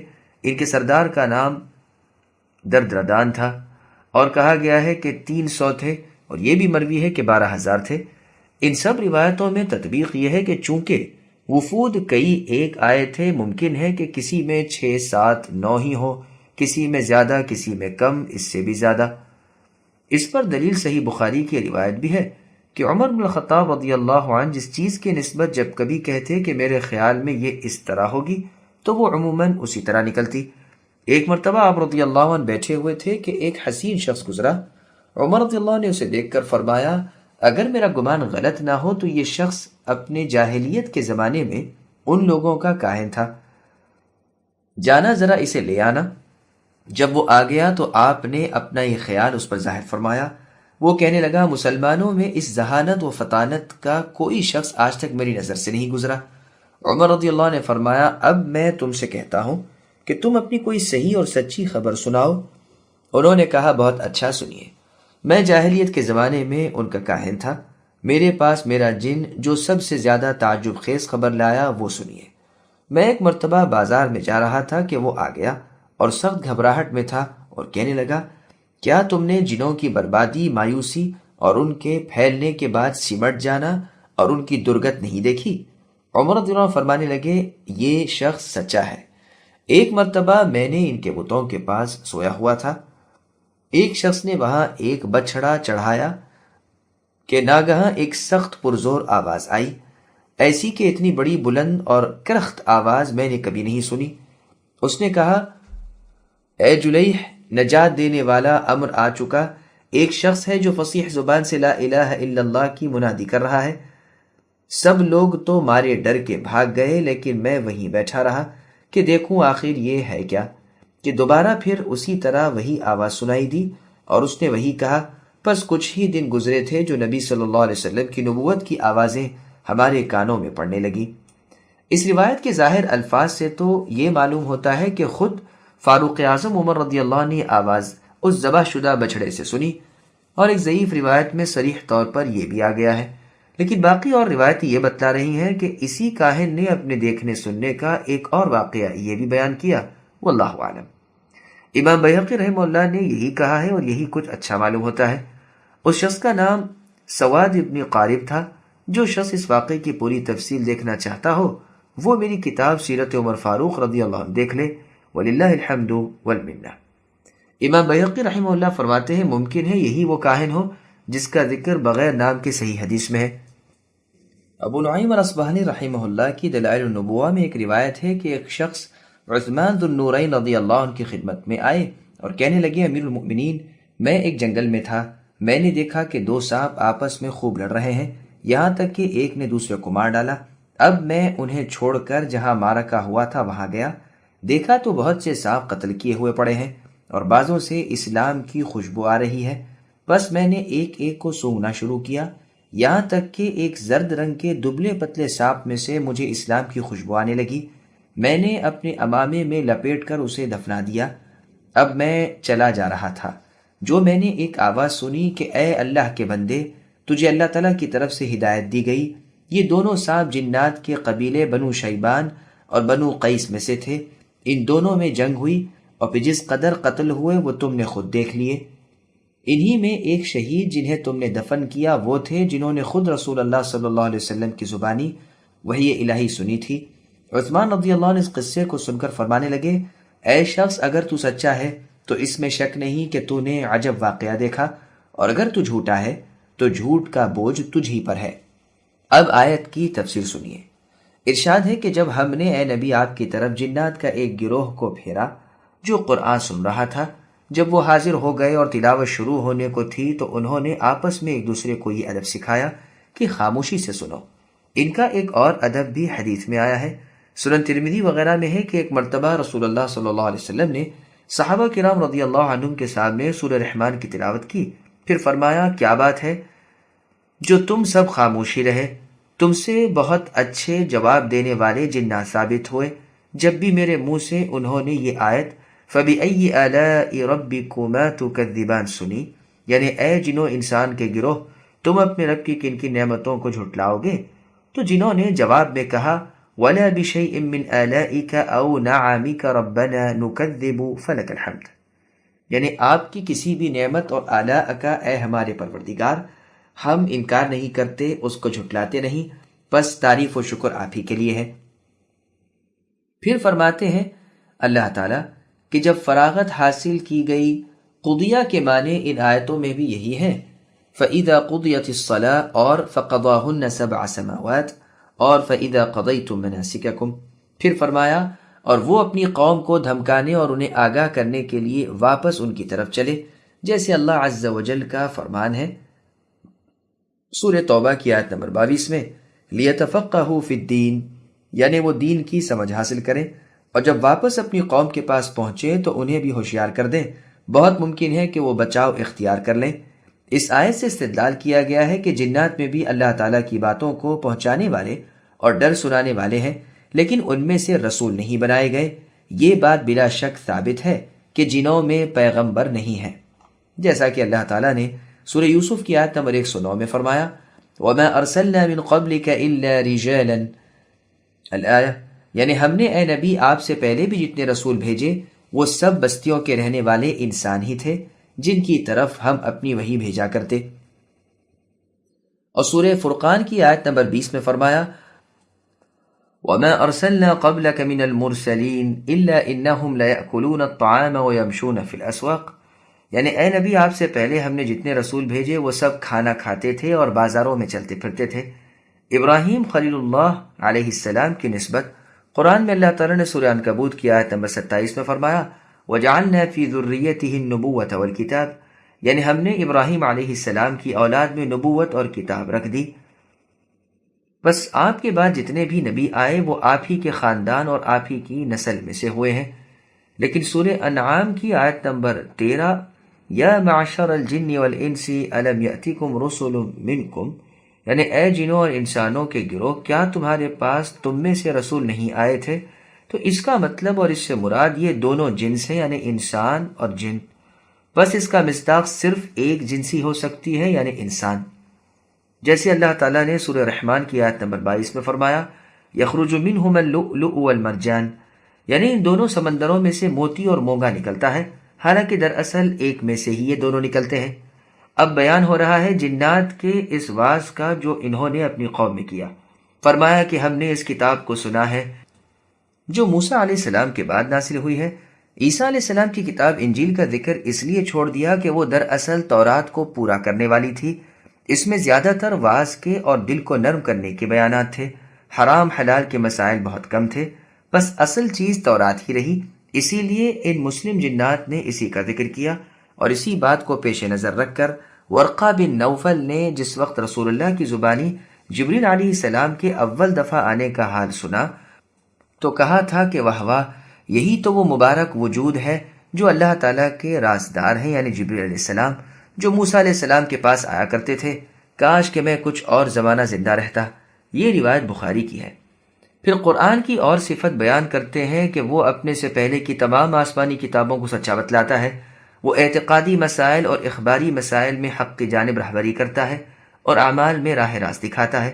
قرآن میں دو چیزیں ہیں، یا خبر یا طلب، بس اس کی خبر سچی اور اس کی طلب عدل و انصاف والی، جیسے اللہ تعالیٰ نے سورہ انعام کی آیت نمبر 115 میں فرمایا وَتَمَّتْ كَلِمَةُ رَبِّكَ صِدْقًا وَعَدْلًا، یعنی آپ کے رب کے کلمے اے نبی سچائی اور عدل کے لحاظ سے بالکل پورا ہی ہے۔ اور سورہ توبہ کی آیت نمبر 33 میں اللہ سبحانہ وتعالی نے فرمایا هُوَ الَّذِي أَرْسَلَ رَسُولَهُ بِالْهُدَى وَدِينِ الْحَقِّ الآیہ، یعنی وہ اللہ جس نے اپنے رسول کو ہدایت اور حق دین کے ساتھ بھیجا ہے۔ بس ہدایت نفع دینے والا علم ہے اور دین حق نیک عمل ہے، یہی جنات کا مقصد تھا۔ پھر کہتے ہیں اے ہماری قوم، اللہ تعالیٰ کے داعی کی دعوت پر لبیک کہو۔ اس میں دلالت ہے اس امر کی کہ رسول اللہ صلی اللہ علیہ وسلم جنوں انس کی دونوں جماعتوں کی طرف رسول بنا کر بھیجے گئے ہیں، اس لیے کہ آپ نے جنات کو اللہ تعالیٰ کی طرف دعوت دی اور ان کے سامنے قرآن کریم کی وہ صورت پڑھی جس میں ان دونوں جماعتوں کو مخاطب کیا گیا ہے اور ان کے نام احکام جاری فرمائے ہیں اور وعدہ و وعید بیان کیا ہے، یعنی سورۃ الرحمن کی تلاوت کی۔ پھر فرماتے ہیں ایسا کرنے سے وہ اللہ تعالیٰ تمہارے بعض گناہ بخش دیں گے، لیکن یہ اس صورت میں ہو سکتا ہے جب لفظ من کو زائدہ نہ مانے۔ چنانچہ ایک قول مفسرین کا یہ بھی ہے، اور قاعدے کے مطابق اس بات کے موقع پر لفظ من بہت ہی کم زائد آتا ہے، اور اگر زائد مان لیا جائے تو مطلب یہ ہوا کہ اللہ تعالیٰ تمہارے گناہ معاف فرمائیں گے اور تمہیں اپنے المناک عذابوں سے رہائی دیں گے۔ اس آیت سے بعض علماء نے استدلال کیا ہے کہ ایماندار جنوں کو بھی جنت نہیں ملے گی، ہاں عذاب جہنم سے وہ چھٹکارا پالیں گے، یہی ان کی نیک اعمالیوں کا بدلہ ہے، اور اگر اس سے زیادہ مرتبہ بھی انہیں ملنے والا ہوتا تو اس مقام پر یہ مؤمن جن اسے ضرور بیان کر دیتے۔ ابن عباس رضی اللہ عنہما کا قول ہے کہ مؤمن جن جنت میں نہیں جائیں گے، اس لیے کہ وہ ابلیس کی اولاد سے ہیں اور اولاد ابلیس جنت میں نہیں جائے گی، لیکن حق یہ ہے کہ مؤمن جن مثل ایماندار انسانوں کے ہیں اور وہ جنت میں جگہ پائیں گے، جیسا کہ سلف کی ایک جماعت کا مذہب ہے۔ بعض لوگوں نے اس پر سورہ رحمان کی آیت نمبر 56 لم یطمثن انس قبلہم ولا جان بطور دلیل پیش کرتے ہیں، یعنی حور ان بہشتی کو اہل جنت سے پہلے نہ کسی انسان کا ہاتھ لگا نہ کسی جن کا، لیکن اس استدلال میں نظر ہے۔ اس سے بہت بہتر استدلال تو اللہ عز و جل کے سورہ رحمان کی آیت نمبر 36 اور 37 سے دلیل پکڑنا ہے۔ وَلِمَنْ خَافَ مَقَامَ رَبِّهِ جَنَّتَانِ فَبِأَيِّ آلَاءِ رَبِّكُمَا تُكَذِّبَانِ، یعنی جو کوئی اپنے رب کے سامنے کھڑا ہونے سے ڈر گیا اس کے لیے دو جنتیں ہیں۔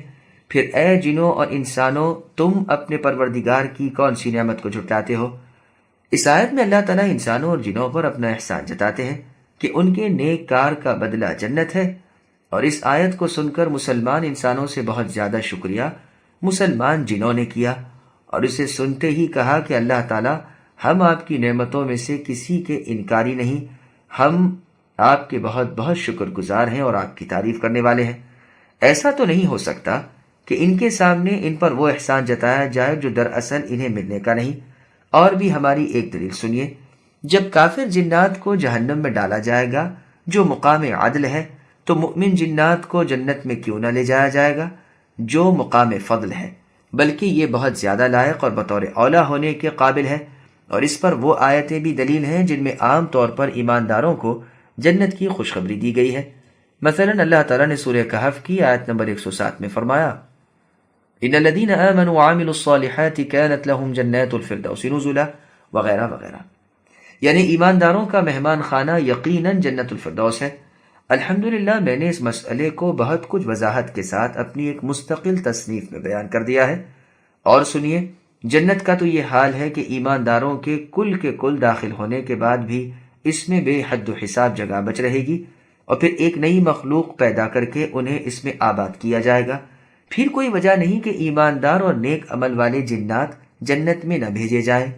اور سنیے، یہاں دو باتیں بیان کی گئی ہیں: گناہوں کی بخشش اور عذابوں سے رہائی. اور جب یہ دونوں چیزیں ہیں تو یقیناً یہ مستلزم ہے دخول جنت کو، اس لیے کہ آخرت میں یا جنت ہے یا جہنم. بس جو شخص جہنم سے بچا لیا گیا وہ قطعاً جنت میں جانا چاہیے، اور کوئی نص صریح یا ظاہر اس بات کے بیان میں وارد نہیں ہوئی ہے کہ مؤمن جن باوجود دوزخ سے بچ جانے کے جنت میں نہیں جائیں گے. اگر کوئی اس قسم کی صاف دلیل ہو تو بے شک ہم اس کے ماننے کے لیے تیار ہیں. واللہ اعلم. نوح علیہ السلام کو دیکھیے، اپنی قوم سے فرماتے ہیں اللہ تعالیٰ تمہارے گناہوں کو بوجہ ایمان لانے کے بخش دیں گے اور ایک وقت مقرر تک تمہیں مہلت دیں گے. تو یہاں بھی دخول جنت کا ذکر نہ ہونے سے یہ لازم نہیں آتا کہ نوح علیہ السلام کی قوم کے مسلمان جنت میں نہیں جائیں گے، بلکہ بالاتفاق وہ سب جنتی ہیں. بس اسی طرح یہاں بھی سمجھ لیجئے. اب چند اور اقوال بھی اس مسئلے میں سن لیجئے. عمر ابن عبدالعزیز رحمہ اللہ سے مروی ہے کہ بیچ جنت میں تو یہ پہنچیں گے نہیں، البتہ کناروں پر اور ادھر ادھر رہیں گے. بعض لوگ کہتے ہیں جنت میں تو وہ ہوں گے لیکن دنیا کے بالکل برعکس، انسان انہیں دیکھیں گے اور یہ انسانوں کو دیکھ نہیں سکیں گے.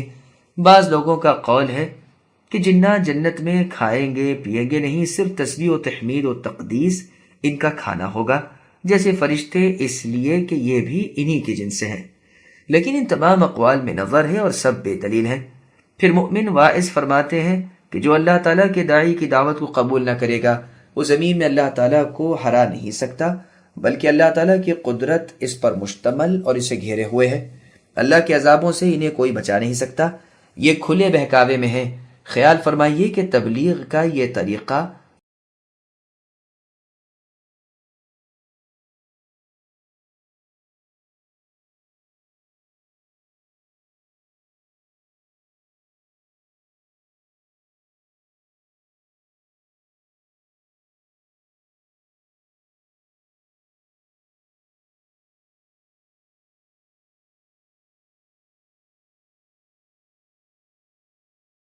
أولم يروا أن الله الذي خلق السماوات والأرض ولم يعي بخلقهن بقادر على أن يحيي الموتى بلى إنه على كل شيء قدير ويوم يعرض الذين كفروا على النار أليس هذا بالحق قالوا بلى وربنا قال فذوقوا العذاب بما كنتم تكفرون فاصبر كما صبر أولو العزم من الرسل ولا تستعجل لهم كأنهم يوم يرون ما يوعدون لم يلبثوا إلا ساعة من نهار بلاغ فهل يهلك إلا القوم الفاسقون.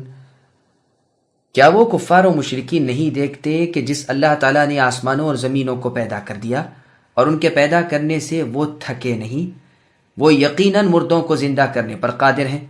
بے شک وہ ایسے ہی ہیں، وہ یقیناً ہر چیز پر قادر ہیں. وہ لوگ جنہوں نے کفر کیا جس دن جہنم کے سامنے لائے جائیں گے اور ان سے کہا جائے گا کہ کیا یہ حق نہیں ہے، تو جواب دیں گے کہ ہاں قسم ہے ہمارے رب کی حق ہے. اللہ فرمائیں گے اب اپنے کفر کے بدلے کے عذاب کا مزہ چکھو. پس اے پیغمبر صلی اللہ علیہ وسلم، آپ ایسا صبر کیجئے جیسا صبر عالی ہمت رسولوں نے کیا، اور ان کے لیے عذاب طلب کرنے میں جلدی نہ کیجیے. یہ جس دن اس عذاب کو دیکھ لیں گے جس کا وعدہ دیے جاتے ہیں تو یہ معلوم ہونے لگے گا کہ دن کی ایک گھڑی ہی دنیا میں ٹھہرے تھے. یہ ہے پیغام پہنچا دینا، بدکاروں کے سوا کوئی ہلاک نہ کیا جائے گا. سامعین اب آیتوں کی تفصیل سماعت کیجیے. زمین و آسمان کی پیدائش انسانی پیدائش سے بڑی ہے. اللہ تبارک و تعالیٰ فرماتے ہیں کہ کیا ان لوگوں نے جو مرنے کے بعد جینے کے منکر ہیں اور قیامت کے دن جسموں سمیت جی اٹھنے کو محال جانتے ہیں، یہ نہیں دیکھا کہ اللہ سبحانہ و تعالیٰ نے کل آسمانوں کو اور تمام زمینوں کو پیدا کیا اور ان کی پیدائش نے اللہ کو کچھ تھکایا نہیں، بلکہ صرف ہو جا کے کہنے ہی سے ہو گئیں۔ کون تھا جو اللہ کے حکم کی خلاف ورزی کرتا یا مخالفت کرتا؟ بلکہ حکم برداری سے راضی خوشی ڈرتے دھپتے سب موجود ہو گئے۔ کیا اتنی کامل قدرت و قوت والے اللہ تعالیٰ مردوں کے زندہ کر دینے کی سکت نہیں رکھتے؟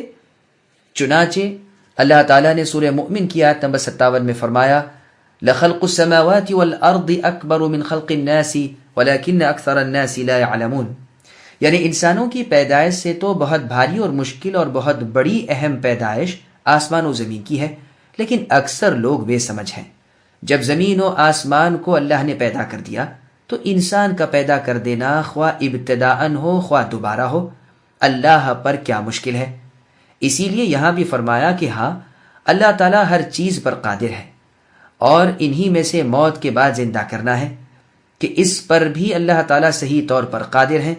پھر اللہ جل وعلا کافروں کو دھمکاتے ہیں کہ قیامت والے دن جہنم میں ڈالے جائیں، اس سے پہلے جہنم کے کنارے پر انہیں کھڑا کر کے ایک مرتبہ اور لاجواب اور بے حجت کیا جائے گا، اور کہا جائے گا کیوں ہمارے وعدے اور یہ دوزخ کے عذاب اب تو صحیح نکلے، یا اب بھی شک و شبہ اور انکار و تکذیب ہے؟ یہ جادو تو نہیں، تمہاری آنکھیں تو اندھی نہیں ہو گئیں؟ جو دیکھ رہے ہو صحیح دیکھ رہے ہو یا در حقیقت صحیح نہیں؟ اب سوائے اقرار کے کچھ نہ بن پڑے گا۔ جواب دیں گے کہ ہاں ہاں سب حق ہے، جو کہا گیا تھا وہی نکلا، قسم اللہ تعالیٰ کی اب ہمیں رتی برابر بھی شک نہیں۔ اللہ فرمائیں گے اب 2 گھڑی پہلے کے کفر کا مزہ چکھو۔ پھر اللہ تعالیٰ اپنے رسول کو تسلی دے رہے ہیں کہ آپ کی قوم نے اگر آپ کو جھٹلایا، آپ کی قدر نہ کی، آپ کی مخالفت کی، ایذا رسانی کے در پہ ہوئے، تو یہ کوئی نئی بات تھوڑی ہے۔ اگلے اولو العزم پیغمبروں کو یاد کیجئے کہ کیسی کیسی ایذائیں اور مصیبتیں اور تکلیفیں سہیں، اور کن کن زبردست مخالفوں کی مخالفت کو صبر سے برداشت کیا۔ ان رسولوں کے نام یہ ہیں: نوح، ابراہیم، موسیٰ، عیسیٰ اور خاتم الانبیاء خود محمد صلی اللہ علیہ وسلم۔ انبیاء کے بیان میں ان کے نام خصوصیت سے سورہ احزاب اور سورہ شورى میں مذکور ہیں، اور یہ بھی ہو سکتا ہے کہ اولو العزم رسول سے مراد سب پیغمبر ہوں، تو من الرسل کا من بیان جنس کے لیے ہوگا، واللہ اعلم۔ پھر آگے اللہ نے فرمایا اے نبی، یہ لوگ عذابوں میں مبتلا کیے جائیں، اس کی جلدی نہ کیجیے، جیسے اللہ تعالیٰ نے سورہ مزمل کی آیت نمبر 11 میں فرمایا وَذَرْنِي وَالْمُكَذِّبِينَ، یعنی اے نبی مجھے اور ان جھٹلانے والے پیٹ بھروں مالداروں کو چھوڑ دیجئے اور انہیں کچھ مہلت دیجئے۔ اور سورہ طارق کی آیت نمبر 17 میں اللہ نے فرمایا فَمَهِّلِ الْكَافِرِينَ أَمْهِلْهُمْ رُوَيْدًا، یعنی کافروں کو اے نبی مہلت دیجئے، انہیں تھوڑی دیر چھوڑ دیجئے۔ پھر فرماتے ہیں جس دن یہ ان چیزوں کا مشاہدہ کر لیں گے جن کے وعدے آج دیے جاتے ہیں، اس دن انہیں یہ معلوم ہونے لگے گا کہ دنیا میں صرف دن کا کچھ حصہ ہی گزارا ہے۔ اور سورہ نازعات کی آیت نمبر 46 میں اللہ نے فرمایا كَأَنَّهُمْ يَوْمَ يَرَوْنَهَا لَمْ يَلْبَثُوا إِلَّا عَشِيَّةً أَوْ ضُحَاهَا، یعنی جس دن یہ کفار اور مشرکین قیامت کو دیکھ لیں گے تو ایسا معلوم ہوگا کہ گویا دنیا میں صرف ایک صبح یا ایک شام ہی گزاری تھی۔ اور سورہ یونس کی آیت نمبر 45 میں اللہ نے فرمایا وَيَوْمَ يَحْشُرُهُمْ كَأَن لَّمْ يَلْبَثُوا إِلَّا سَاعَةً مِّنَ النَّهَارِ، یعنی جس دن ہم ان کفار و مشرکین کو جمع کریں گے تو یہ محسوس کرنے لگیں گے کہ گویا دن کی ایک گھڑی ہی دنیا میں رہے تھے۔ پھر فرمایا پہنچا دینا ہے۔ اس کے 2 معنی ہو سکتے ہیں، ایک تو یہ کہ دنیا کا ٹھہرنا صرف ہماری طرف سے ہماری باتوں کے پہنچا دینے کے لیے تھا، دوسری یہ کہ یہ قرآن صرف پہنچا دینے کے لیے ہے، یہ کھلی تبلیغ ہے۔ پھر آگے فرماتے ہیں سوائے فاسقوں کے اور کو اللہ ہلاک نہیں کرتے، یہ اللہ جل وعلا کا عدل و انصاف ہے، جو خود ہلاک ہو اسے ہی وہ ہلاک کرتے ہیں۔ عذاب اسی کو کہتے ہیں جو خود اپنے ہاتھوں اپنے لیے عذاب مہیا کرے اور اپنے آپ کو مستحق عذاب کر دے، واللہ اعلم۔